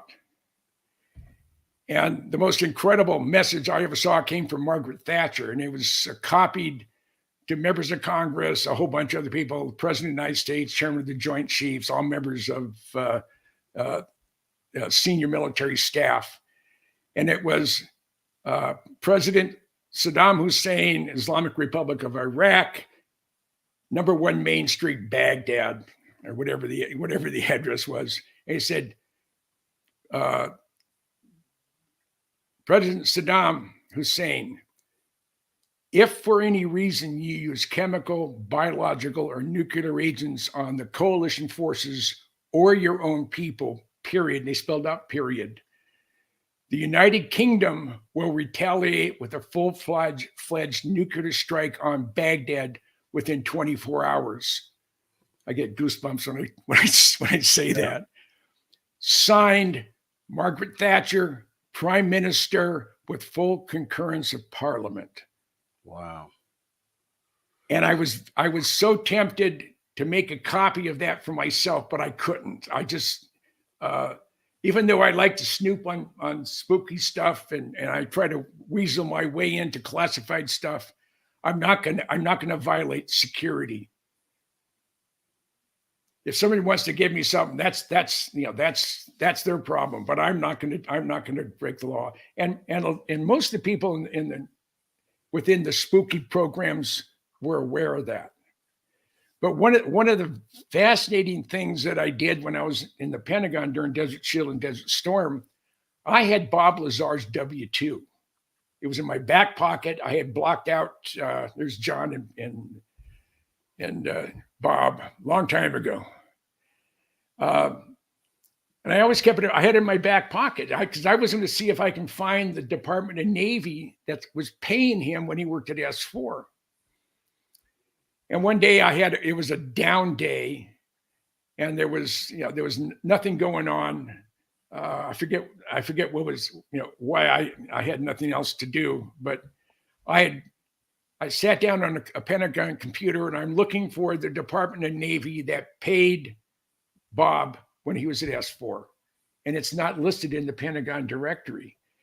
So I said, I'll go to Naval Investigative Services. I think that's where I went.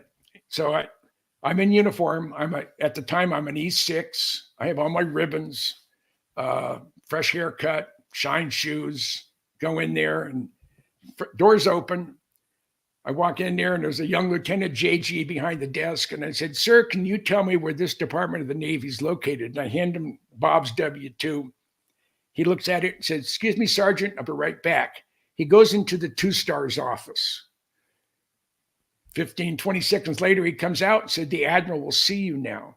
Now, anybody who's been in the Navy or been in the military and is familiar with flag officers towards enlisted people, especially an Air National Guard enlisted puke. And that's how he looked at me. So I go in there and I give him a sharp salute. He doesn't say at ease. He said parade rest. And I'm standing there, parade rest. He's trembling. He said, Sergeant, I don't know where you got this piece of paper, but if I ever see your face cross the threshold of my office ever again, you'll be the most sorriest son of a bitch an NCO in the United States military. Do you understand me, Sergeant?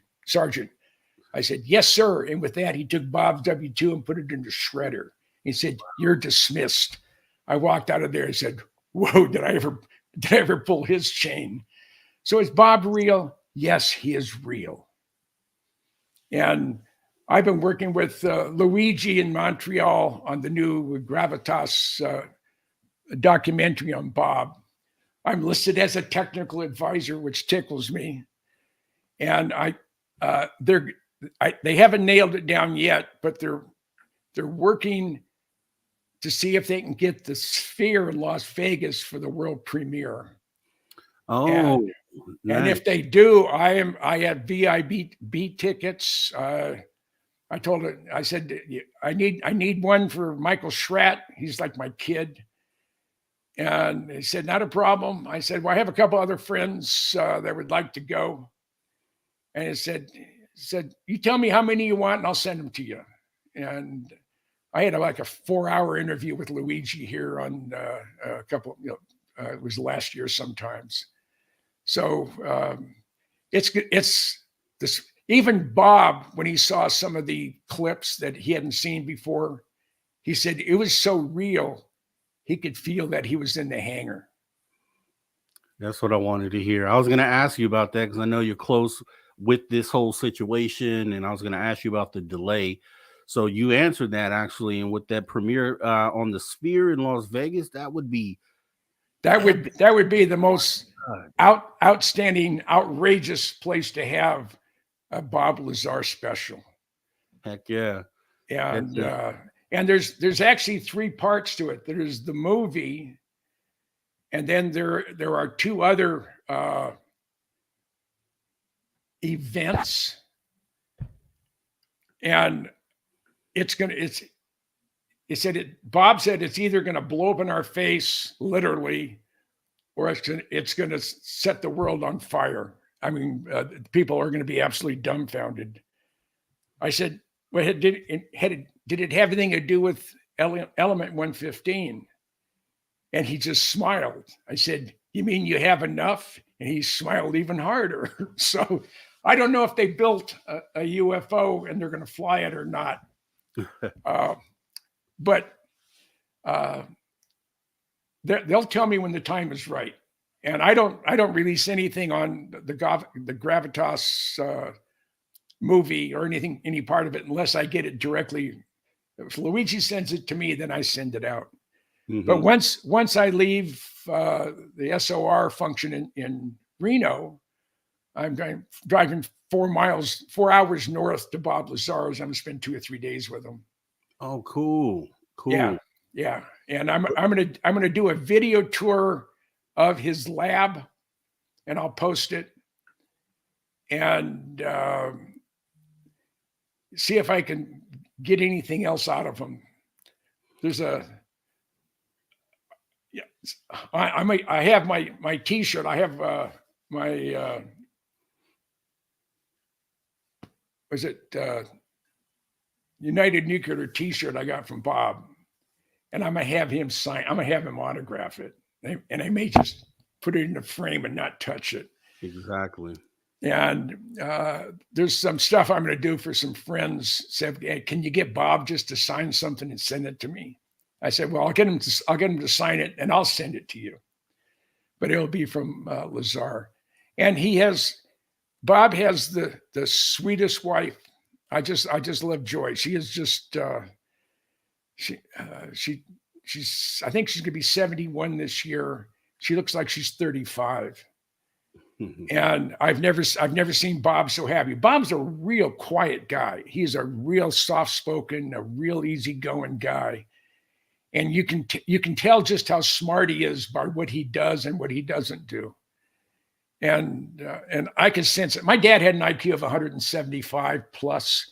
Wow. I mean, he was admitted as a freshman to Caltech.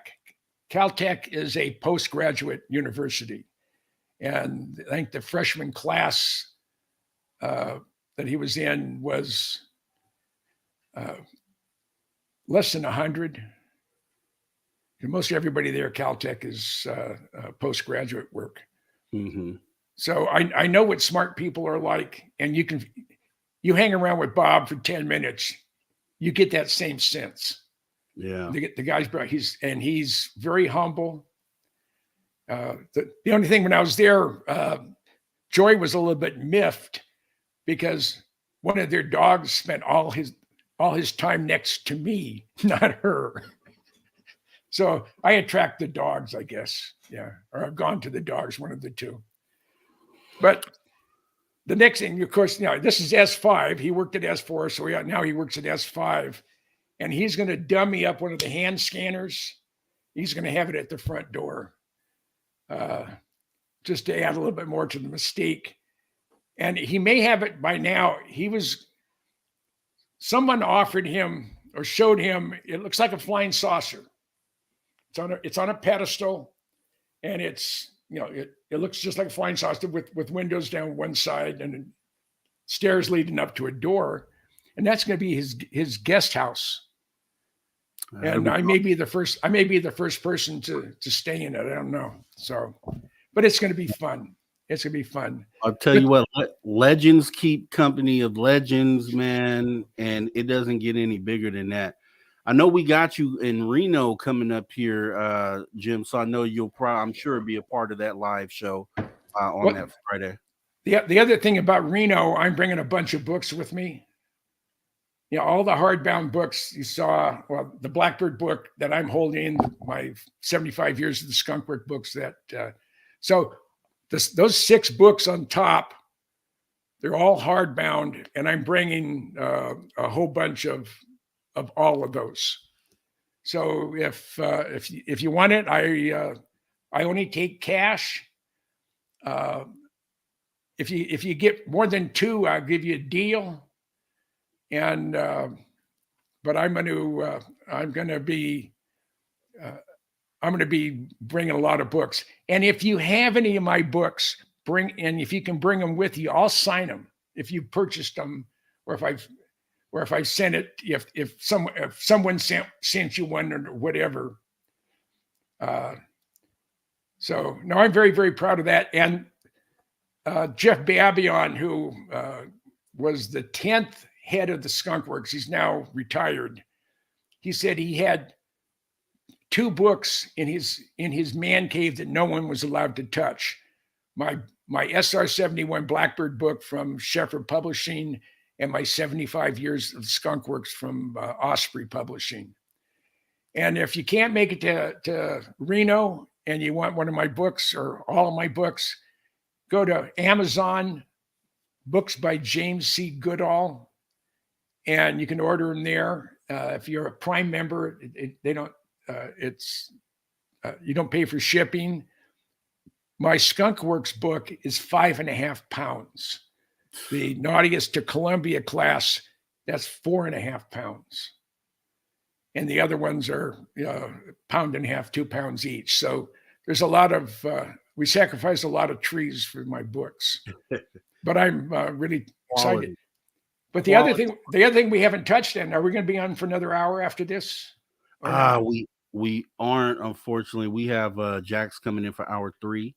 Okay. And that I would love to have you, Jim. I would love to keep you longer. How about this? Let's pick this up on the live show in Reno. Okay, and I'll talk about Belize. Okay. I'll set it up. I'll curate your clips and everything, and we'll make sure it's a show for sure.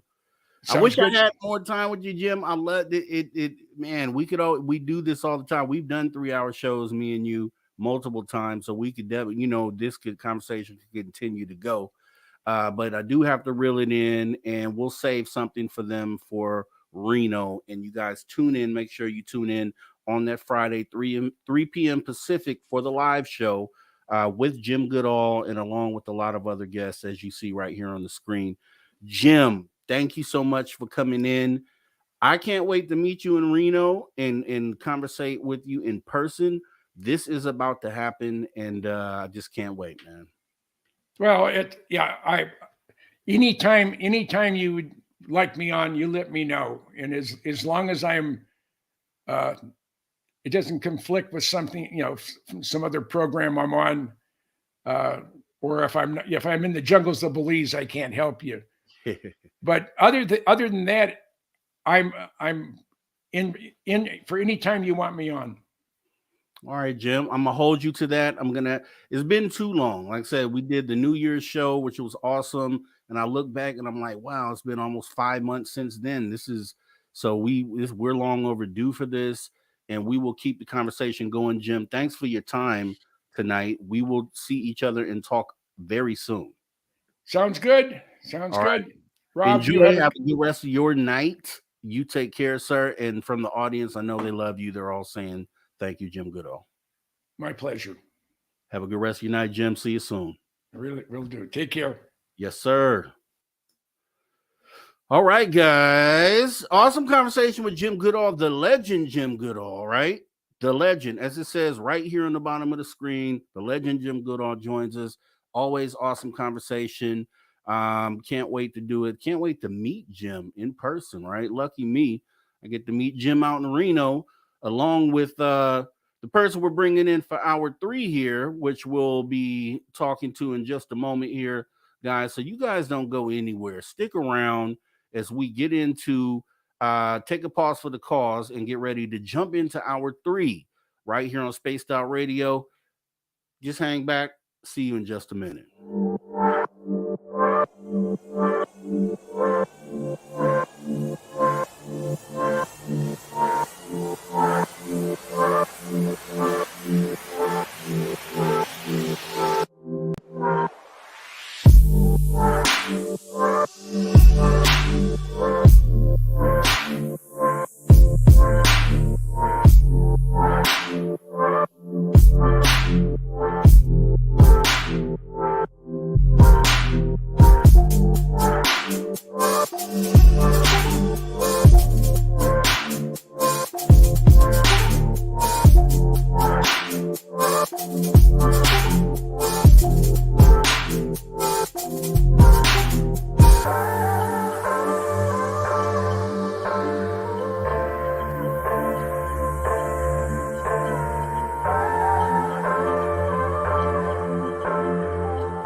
All right, everybody. Welcome back to Spaced Out Radio after hour number 3 with me, your host, Mr. Rob G, as we continue this awesome show tonight. And I want to thank once again Jim Goodall for coming on in and joining us tonight. Awesome conversation with Jim.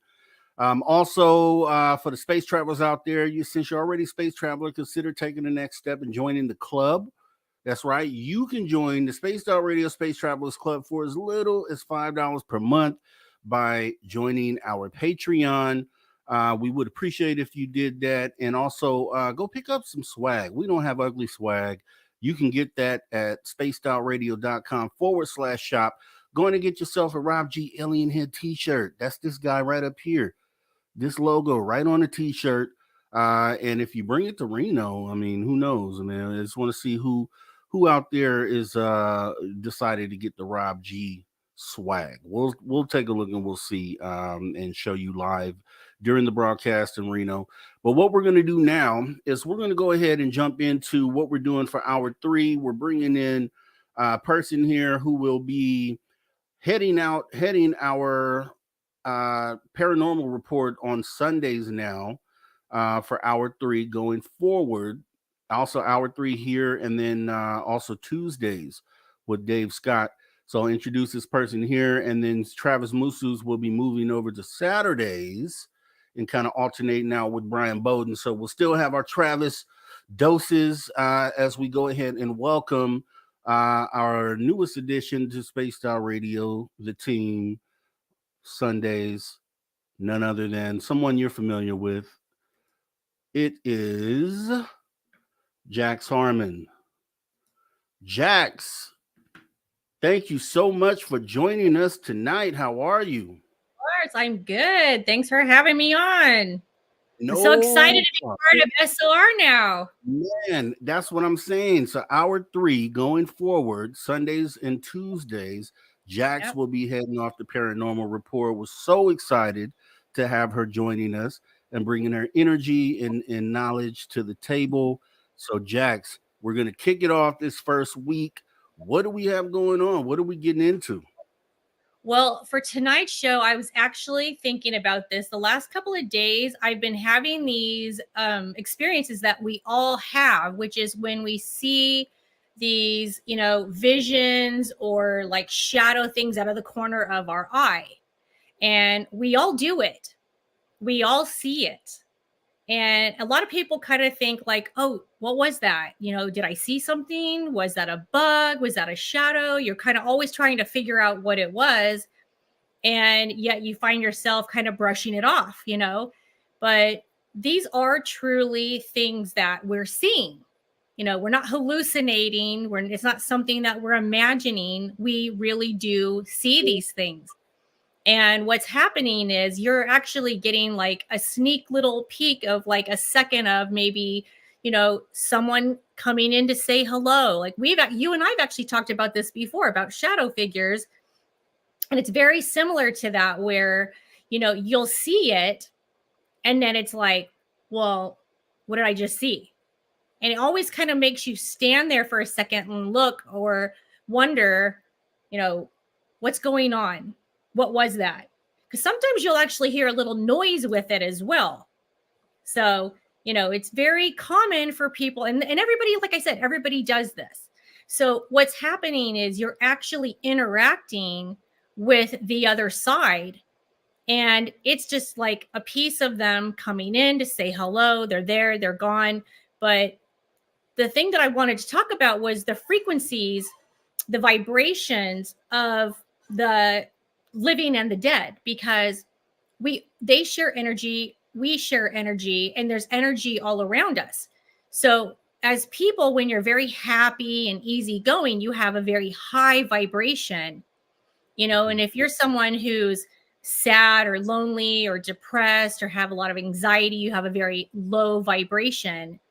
And it depends on like who you are as a person, what you're giving off, of what you're also attracting. So that has a lot to do with what it is that we're seeing. You might see something, and in that moment, it might actually maybe even scare you a little bit, So you have to think about like what it is, what's going on around you, what's going on with you, you in a good place. And I'm not saying everyone has to be on a high all the time of emotion. Like, I'm a very high energy person, but there's also days when I have very low emotions or sad or whatever from something that's going on in my life. Right. But, and this is all around us. We're surrounded by the energy. So if it is something, in fact, that does scare you, you have the right as a living human to say, I'm not comfortable with that.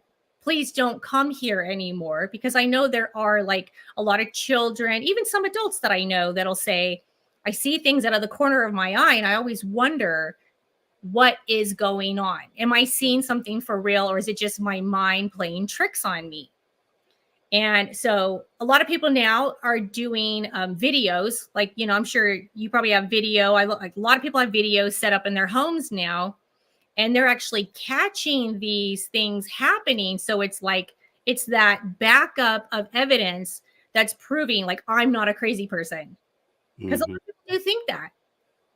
So, and I was actually talking to someone today about this, and it's very common to have the exact same situations going on, like out in the woods, or, it doesn't matter really where you are. It could be in your home. It could be at work. It could be anywhere.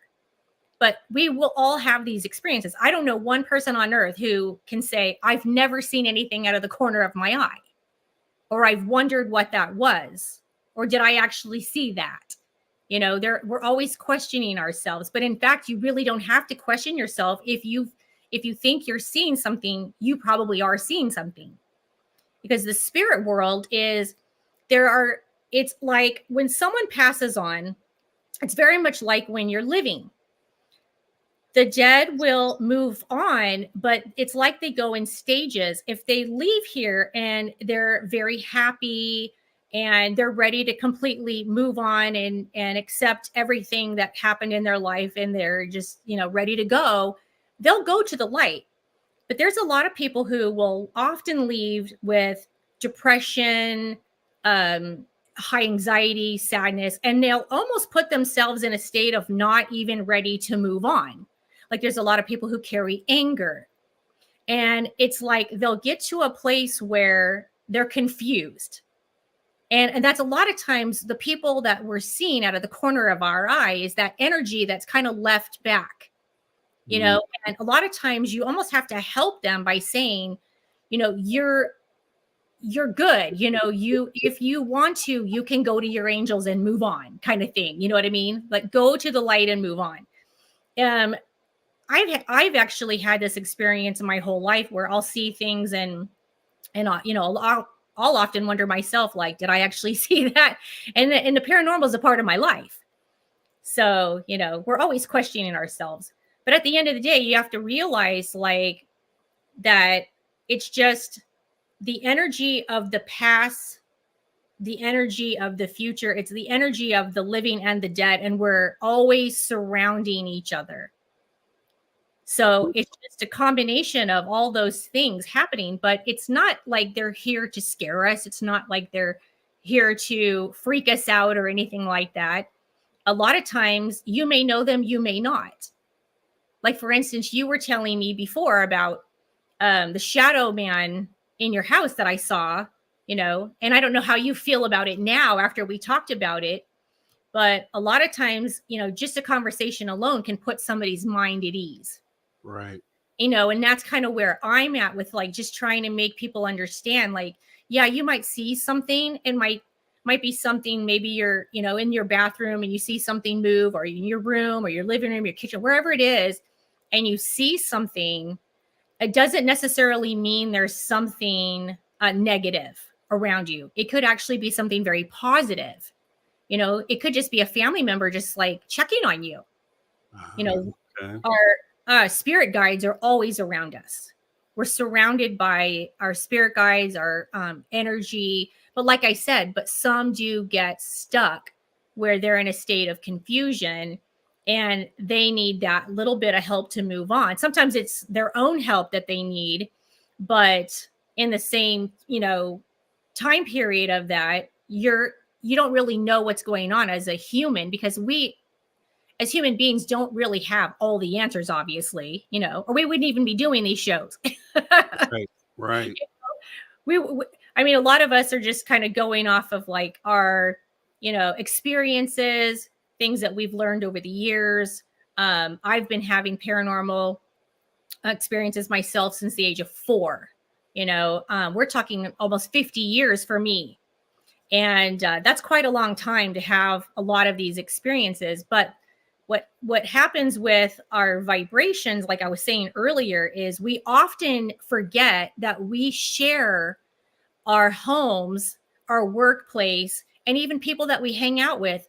We share their energy. So if you do what? I was going to ask you that. The frequency, if it ties to if it isn't necessarily your frequency that is bringing in, but frequencies around you, other people in the house. Exactly, because you really do have to look at what's happening. Is it positive or negative, and who are you around? Because, for instance, like when you live in a home with, and this is an actual true fact that this happens, but like say you live in a home with, a bunch of women. Okay. Like say you have like one husband and a wife, and they've got like 4 daughters, and they're older, like growing teenagers. And well, eventually what happens is, everyone in that house will end up, all the women will end up on the same cycle eventually, because we kind of all share the same, like it kind of all just comes together eventually. And so that's kind of the same thing with our energy, with our vibrations. And so you have to think about like who's in your home, who's in your workspace, who's in your friend group, what are they going through? Is someone going through a horrible time is maybe something horrible happened in their life. Maybe it's something to do with them. It could be anxiety, depression, like I said, all these different things. And that alone can bring in something that has nothing to do with you, but you can also be having the experience. So it's really just a matter of reminding yourself of everyone who's around you. And you can't always keep everybody happy all the time. But if there is something going on around you or in your world or in your home, and you're wondering, like, okay, say maybe someone's wife or husband or boyfriend or girlfriend or whatever is going through a very difficult time, and they're very, sad, and their emotions are all over the place, or maybe they fight a lot. Okay, that has a lot to do with it as well. It doesn't have to personally be like an emotional low. It can be a lot of arguing and fighting and negative, but it's not just the emotional. It's like you have to have good health, wellness, take good care of yourself, and always try to keep up with positive stuff. But there's, like I said, we're human. There's going to be times when we don't feel like that. And oftentimes we'll find ourselves going through a difficult time, or someone around us is going through a difficult time, and that might pick up activity. So you may start to notice things. And I notice that a lot of times when I start noticing the things, the shadows and the different things that I see and hear around me, I'll often have weird dreams at the same time. So I think they kind of go hand in hand with like what we're going through, how we're feeling, what we're thinking about. And I think that sort of like surfaces in your dreams because it's just thoughts we're thinking about and what we're going through. And if you really sit and think about like what happened in your dream, it kind of all makes sense over usually things you've been talking about or thinking about over the last several days. Yeah. So it's interesting. It makes me think when you say that, so because my thing was so far back, I can't remember what the mood was or the energy was at the time, but it's interesting that you bring that up because now it makes me think about, was there an argument that day? Was I not feeling so great about something, which is why this happened, or why we were able to capture that? So that's interesting. But then I would want to ask about the seeing the things outside of your eyes, in your peripheral. So is this usually how these shadows are seen, or is usually out of the peripheral and you never actually see an image like the one that I showed? Well, certain people do see things like it's more rare to see them in full form. Okay. But people do. It's just not as often as we do see things out of the corner of our eye. And the reason why we see it out of our peripheral vision more often is because, like I said before, we are surrounded at all times by energy. We are energy. We're surrounded by everything that's energy. And we all share that energy.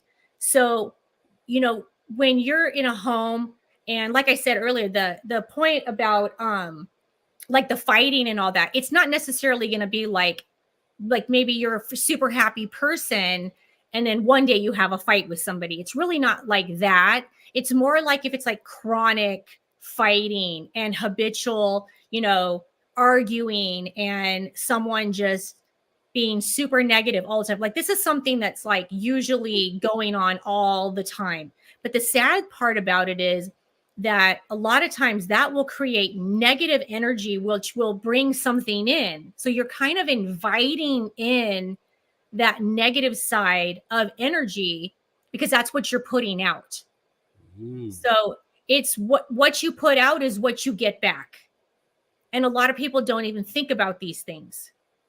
And like I said about the vibration is like the people who are chronically, feeling depressed and anxiety and all these things, but it's like more chronic, like all the time feeling. Like, it's okay to have, like I said, a bad day, and you're not going to be inviting something negative in your home. And I'm not necessarily saying every single person that goes through this is going to invite something bad in their home, but I'm talking about like hardcore, feeling down all the time. Someone like, you might have someone in your life that maybe narcissistic behaviors. They're always like starting fights and arguments and anything they can figure out to bring that vibration and energy down. Mm. That's a lot of times when you'll start to see that negative energy, which is what we want to avoid. Wow. That is huge. That is actually huge. So that is like the negative energy create it kind of like manifests these things and kind of makes them real within your world. Not only does it make it real, but they feed off of it. They feed off of our negativity and our fighting and arguing. And that's what they want from us. Like the negative ones, not the positive, the ones that are good or, bright light, energy or spirit, but like dark energy craves and thrives off of all of that negativity, all the fighting and the arguing and all of that bad behavior. It's really, really hard, but it is inviting it in, and it does like just feed off of it. Like you're basically just giving it a meal and you're feeding it and feeding it, like, and it's growing. That is huge. That is huge. And that's going to make me it opens my eyes up to now, folks, because I know people that live in like a habitual, like a 24/7 sort of dark, angry place. And I'm going to have to ask those people if they've experienced anything like this. It'd be interesting to know, because it makes sense that they would feed off of that negativity if they are of the same energy. So that makes a lot of sense. It kind of opens my eyes up to that too. Awesome. Yeah, and it's sad too, because like a lot of times people won't even realize, because they're in such a dark place, that they're actually doing those things. They don't realize it because they've gone so far down deep into, the rabbit hole of, ugly, dark, deep pain, that sometimes you don't even realize that there's something around you. The energy around you is now growing into that negative energy. And it's a really hard place to live in. That's why as humans, we don't thrive as human beings. When, like, for instance, like when children get bullied or even cyberbullied or anything like that, and you hear all these horrible stories of these kids taking their own lives and things like that, it's just because they get to such a deep, dark place, and that energy is growing and growing and growing, and it's taking over their emotions, their thoughts, everything around them. So it takes people to a really dark place. Yeah, when you talk about that, it almost makes me think of the way depression feels in a person, and how that feeling, it's almost like what you're describing, these the shadow people that feed off of that. Yes. Seems like they are like a physical form of like that feeling that you feel when you're in that depression sort of thing, if I'm explaining that right. Yeah. That's kind of what it feels like. And so that's interesting though, because now with the baseline, being able to look at that, you'd be able now to kind of monitor people who may be going through that, to see maybe if they connect with those sorts of things. Exactly. But then the flip side though, right? So what about the good frequency, the positive energy? Well, how do those line up? That's the best part about it, is it's like this, what is important is, educating ourselves and the knowledge of knowing these things, because like I said, there's a lot of us who are normally like that, but doesn't mean we're all like that. But when you are in that higher frequency and vibration, you're happy, you surround yourself with good people, you have a family and friends that lift you up, and you try to look at the positive over the negative, and just, you kind of just keep going. Like, listen, there's a lot of us just like me that we're not perfect people and we're not going to be happy every minute of the day.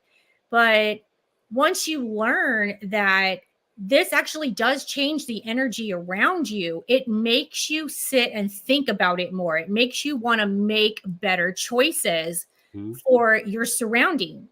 Like I have an autistic son, and I also think my daughter might be on the spectrum as well. And, I have to remind myself that I'm also sharing energy with, two kids who may not completely understand that energy. So I'm trying my best to teach them like how to have a very loving, respectful, peaceful home, and make them understand that there's a big reason why that we want to be like that. It's not just about like mom wants her sanity, like, yes, I love it when my kids get along, and there's going to be lots of times when they don't. But, I'm always teaching them that, we share our energy. And when you're in a bad mood or you guys are fighting or whatever, you're bringing that negative energy into our home. And then, it causes the parent, like I'm a single parent. So, and then I get aggravated and then I'm frustrated, and I'm like, so I'm always trying to remind them, like, we need to keep ourselves grounded and remind ourselves to be good people, to make good choices, to be happy, to do the best we can to help each other out, to keep those vibrations high and, have good energy in our home. But, like I live in a very loving, very happy home with my kids. It's just the three of us. But these are things that my kids are used to now because of me and teaching them. So, but there's a lot of families out there who don't think about things like this. They don't talk about things like this. I mean, talking about energy and sharing energy, that's really not a common thing, which is kind of odd because that's what we are. We're energy and we're sharing that with the world. So, and every single person that you come up to or you walk up to or you talk to or you interact with in life, you're sharing the energy. Like it just blends in, like this aura just sort of kind of blends in as one blob. And that's why we kind of like, have that sixth sense of like something's wrong or something's, going on with somebody. And that's just like our gut feeling, but our sixth sense of understanding that. But yeah, the positive is like really where you want to try to remind yourself that you're inviting good by feeling good. Mm-hmm. So it's, and like I said, the vibrations of, depression, you're obviously going to be down here. Happiness, you're obviously going to have a different vibration here. This is also something that I share when I go into like the woods, for instance, to look for a Sasquatch. I just had a conversation with Lee Strauss. I know you guys know Lee, and we talk a lot about this, but we were just talking about it this morning. And I was just sharing this whole thing about it. And, people really don't talk about this much. It's not really a topic that we bring up very often, but it's funny because that's what we are, Yeah. So it's just a matter of like really educating yourself of like where we are, where we live, and what we're creating for ourselves and our home. So being mindful of that and what you're inviting in. And it just makes it more tangible, more physical. It's because usually what somebody will say is, being a positive person, putting positive energy out there into the world is how you'll get positive energy back. But there is really no proof of that. It's a thing that people say, but then when you say it like this, then manifesting negative energy can manifest these almost physical entities into your world. When you can see that and realize that, then it makes it more, you can wrap your mind around that thought process a lot better. So it's great that you explain it that way. Well, I love exactly the way you said it right now. And I totally 1,000,000% believe this. I believe in you manifest what you want out of life. You put it into the universe of what it is you want. And you just keep working towards the things that you want. Set goals, even if it's one goal. Like I highly recommend everybody, and I tell even my own children, I do it myself. I write down, say, like maybe, 5, 10, 12 things, whatever, however many you want to do. Set goals for yourself, put it out into the universe, and constantly tell yourself, I'm going to make this happen. I'm going to set these goals for myself because this is the way I want my life to be. This is the way I want to live. Like, okay, maybe you want to be a millionaire. Okay. A lot of people think like, oh, I can never be a millionaire. I'm never going to be a millionaire. Yes, you can. You can do anything you want. Set your goals, do something about it, and make it happen. There are a lot of ways to do things in life. And for some weird reason, we're the ones who we hold ourselves back. And I'd say 99% of the world does that. It's like we somehow believe we have to be pushed down in believing that we can't have and be in life what we want, who we want to be, what we want to have. Create those things and set those goals and, do whatever you can to make those things happen. No one is holding you back except yourself.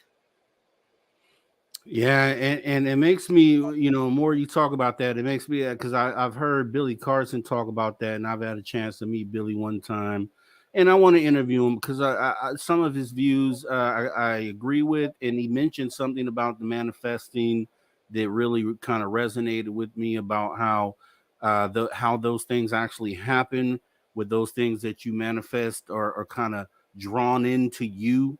And that's kind of how they happen. I know I'm murdering the way that he said it, but You're not. essentially what he was saying is that that's how you don't just think, you think about it, but then those things are drawn into you and then become a reality essentially.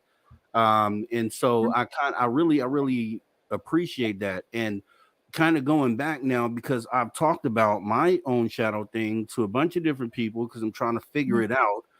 But then when you bring up the whole energy aspect of it, now it has me even rethinking that, or kind of going back, because I'm thinking paranormal, what could be tied to someone died there, but it could simply be attached to something as simple as the energy that's going on at the time. So now I have to kind of even go back and rethink about that. I mean, the entity is obviously real and there, but thinking about the reasons why it's there, you know what I mean? So you kind of have opened me up to that right now, and I'll keep you posted, but it's definitely giving me another path to look down now. Well, I'll give you guys an example of one time in my life that was very, very difficult. I was actually living in a home in the South, and I was 100% convinced from day one that there was paranormal. Well, for me, there's paranormal activity no matter where I live, but this was like extremely negative paranormal activity, like to the point of, really scary things, being grabbed, being pushed. My 2-year-old son was drug off the bed sideways while I was laying next to him. Just a lot of different things, lots and lots of things. And I could go on for hours about the things that went on in this home. But it was a very hard time for me because I was going through some very difficult marital issues. And I don't really talk about these things very often because, like, I'm in such a good place. I'm such a happy person.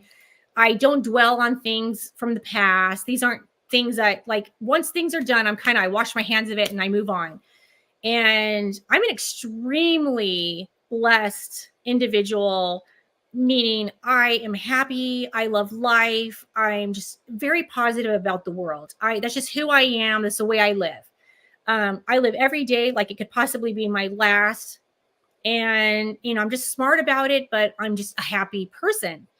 And what was going on was because of the horrific, like, negative stuff going on in my marriage, I was having the worst paranormal stuff going on around me, like massively dark energy, to the point it was like really scaring me. It was scaring my children.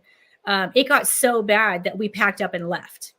So even for someone like myself, who very much understands what's going on, you know, you have to remind yourself, like, I can't, you know, I can't live in this place. I can't stay here. Like, you have to remind yourself in the moment, like, I don't own property in this behavior. I'm renting. You know what I'm saying?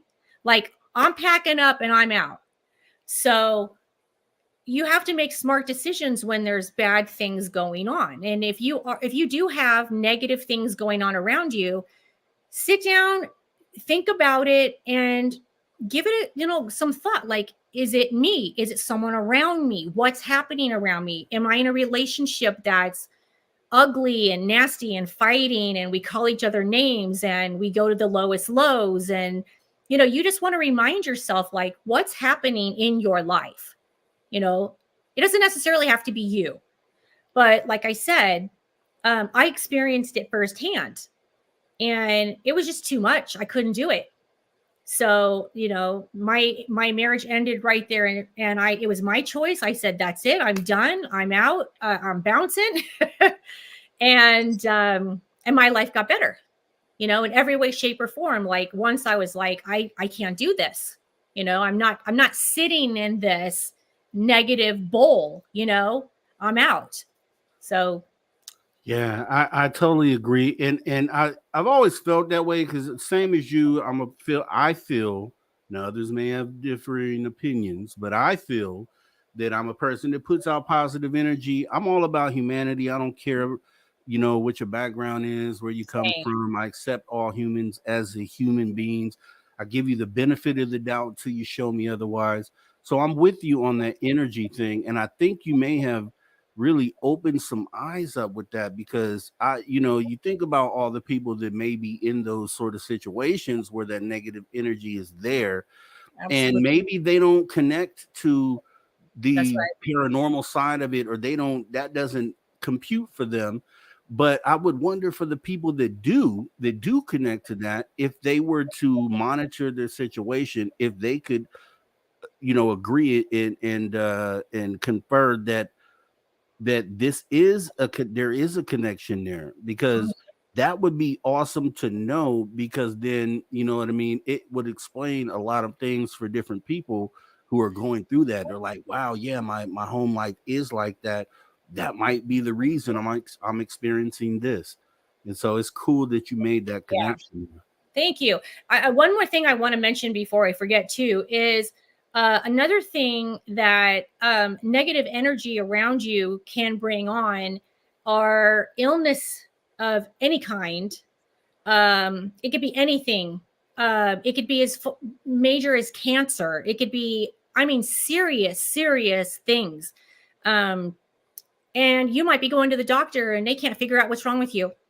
You know, it could be like you're getting massive headaches, migraines, you know, illness out of nowhere. Or maybe it's something diagnosed and you're wondering, what's happening to me? Why is all this going on? Why am I so sick? Or, you know, so, you know, remind yourself too, like, if you're a person out there who is going through something, and say you're having all these horrible, you know, things like physically happening to you, and you don't know why, but you have a lot of negative energy around you, it could be exactly that. And that may be why. But once you literally get rid of that energy, and there are ways of getting rid of it, and you can also leave. Like, I'm not saying you have to leave whoever you're with, but I'm saying there are ways of making things better. So don't feel like there's no hope if anyone out there is going through something like that. Yeah, good thing to add to that. Yeah, because you don't just want to throw it away because you're going through something, because things can change. You can change your energy. Two people That's get right. on the same page and realize, you know, what the situation is. If both people want the best, then that energy can change. So that was Absolutely. good that you definitely added that there. And then Aloha Dave came to the rescue and said, yes, Mr. Rob G, you always put out really positive energy. Personally, I think it's contagious. I think that's great, because I'll tell you, there are times that I don't feel that way. I don't feel that way all the time. But, you know, I always try to put my best foot forward when I'm talking to people. like you guys out there. So it means a lot that you guys feel that and that you reciprocate and you let me know. Thank you for doing that because it makes it worthwhile. I say this again. I do this for you guys. This is the reason why I do it, to move the needle for humanity in the positive progression of humanity, and that's essentially what we're talking about here tonight. So Absolutely. Dave Scott is bragging. You don't have to brag, Dave. You're in Vegas, and all of us are not. We get it. The spot. I hope you win. Dave. Win big, because you're buying shots in Reno, dude. So we need Whoop, you to whoop. win big. Can't or wait. Save your money. Save your money or win big. One of the two. I cannot believe how fast it is coming up. We like literally have like a week and a half. A week and a half. I'm gonna be. I am mind blown. How are you getting? You flying in? I'm flying in. Yeah, I'm flying in on Thursday morning, and I'm flying back out Friday. No, I'm sorry, Monday around noon. So I'll be there the whole time. I'm in Southern California, so about 4 hours from Vegas. So thought process is I might fly in. That's last minute thing, but the intention is to drive, and it's either driving up through Sacramento over to Reno, because my mother's in Sacramento. It's Mother's Day weekend, so I probably should be doing that. Or I go over to Vegas, and then I take the Vegas to Reno drive, which Jim Goodall was talking about earlier. Is a beautiful drive. It's probably 4 hours straight of desert in small little ghost towns that you pass through. So I've done it many times, but I might do that up to Reno just to kind of get that feeling. And then I thought about maybe driving at first, but it's about 8 hours from where I'm at, because I'm like way down here by San Diego. Okay. Yeah, so I'm just gonna tootle up to Ontario, California, and fly out, and then So the tickets are actually really cheap right now. I looked think out of LAX, last I checked was like $42 one way. What? So, yeah, we were about to book it, but I didn't book it because I want to drive, but I still might book it. But yeah, maybe 4 days ago, do my ticket.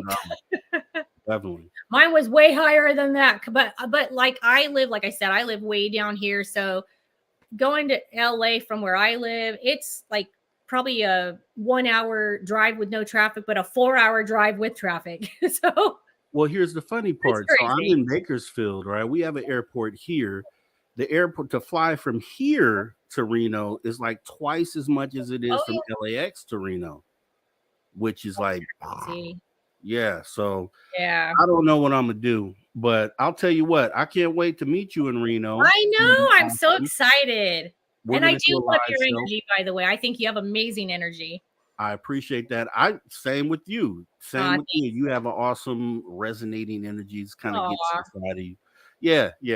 And that's the topic. But with that being said, Jax, I really appreciate you coming on now. I know it's going to be a Sunday thing having me on Sunday, again. and then Tuesdays with Dave. So we're going to see a lot more of you, and we're going to see you in Reno as well. I'll be there. So I just want to thank you for coming in. Do you have anything you want to leave the audience with? Well, I just want to let everybody know, I honestly just want everybody to understand that, what goes on in your life, you absolutely have control over it. Don't ever feel like you don't have control. You 100% do. So if anything's bothering you, take that control and do what you want with it. If something's scaring you, tell it to go away. If you're good in your space, then be happy and share it. Awesome advice, Jax. Do appreciate you coming on in. We'll be talking to you very soon. Outside of that, enjoy the rest of your night. And yeah, let's drink it up in Reno. Let's drink it up. We will. I'll be back on Tuesday, guys. See you then. Mm-hmm. Good night. Good night. All right, guys. That's Jax coming in on Sundays going forward. Like I said, we got our guy Travis Moostus, who will be doing some Saturday stuff for us. So we're just building the team, man. We're building the team, we're building the show, we're building the family, and we're gonna make sure that we consistently raise the bar, lining up some guests as well. Some guests that we haven't seen, right, or haven't seen in a while. I'm working on bringing them in. I would love if you're on our Facebook group. I put out a post already. Send me some ideas of who you guys would like to see. on the show. And as I have shown in the past, I will do what I can to make that happen. Dogface, glad to see you back.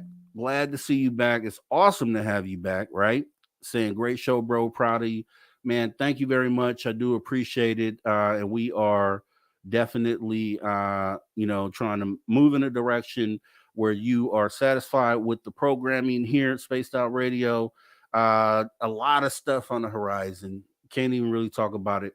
But we got the Friday show in Reno that I can't wait for. So we'll be doing this thing live, and we're going to try to make this the best thing possible and bring up the graphic for that, actually.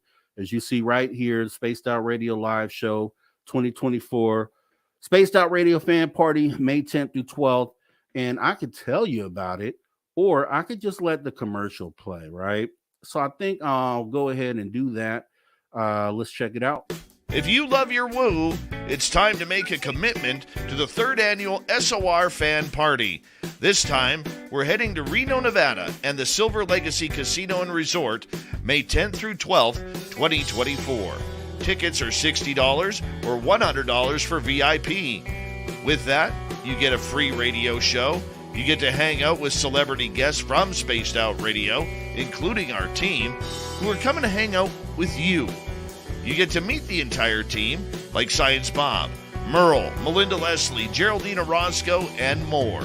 It's a weekend packed with adventure, and we want you there. After all, we're doing this for you.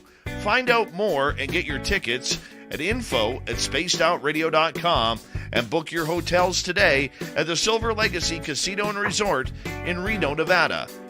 Come join us for the SOR Fan Party, May 10th through 12th, 2024.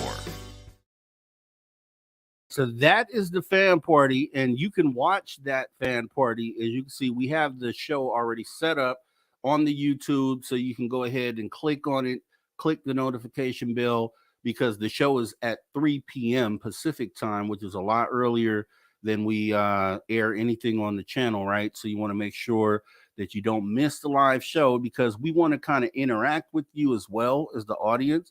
So it would be cool to be able to maybe bring some of you guys up on screen as we do the show and kind of make it a full family thing. We want to make sure you feel included in what it is that we're doing. So we'll definitely do that. As far as it goes, the way I understand, 3 to 6 will be the live show. Right after that, we'll go ahead and jump into the VIP party. So who knows what happens there? I think that's when Dave Scott will buy all the drinks. Then we go ahead and move into Saturday. Saturday is the Ghost Hunt with Merle in Virginia City. And from what I've heard, I know I've heard Varla Ventura talk about Virginia City as being a super haunted town. And there's some haunted hotels and things like that in that city. So that should be pretty awesome. We'll see how that works out. I'll be there live, so I'll get to take part in a ghost hunt and kind of get the feeling and hopefully hear something while I'm there, right? Because I've never had that experience besides my own personal stuff that I've shown you.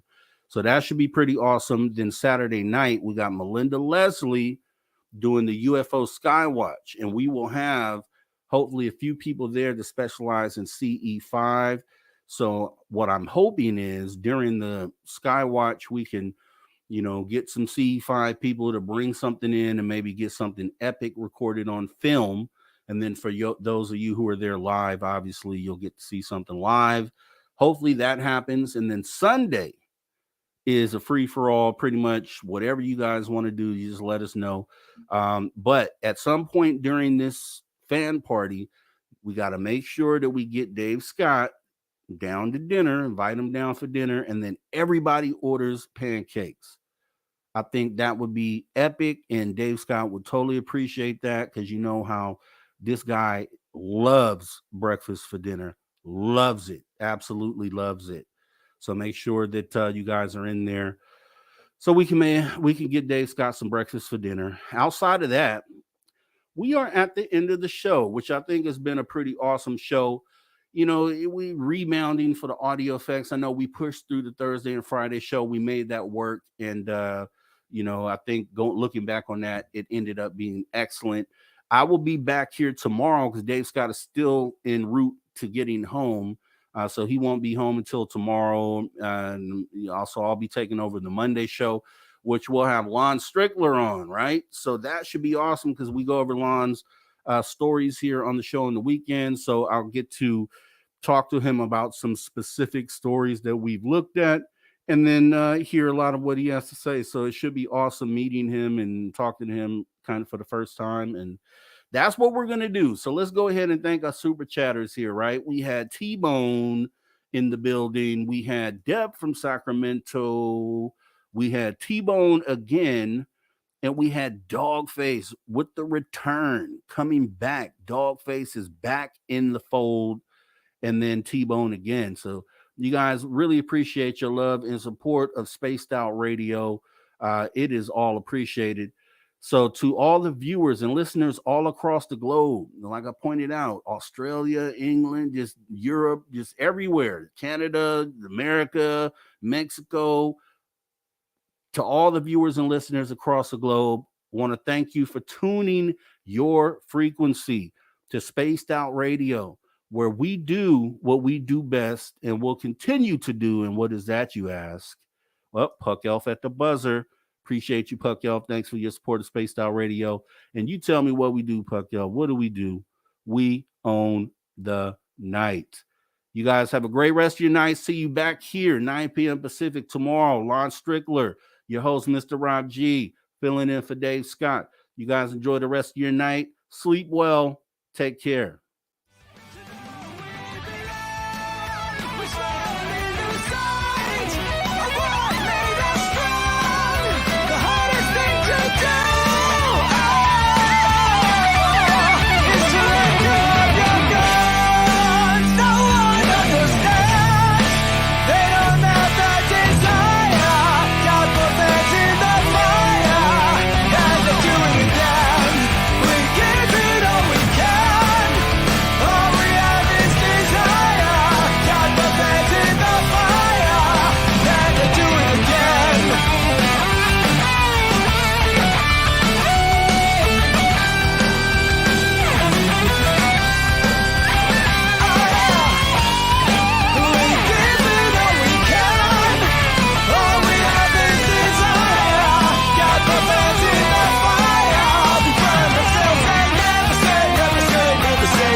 Never say never again.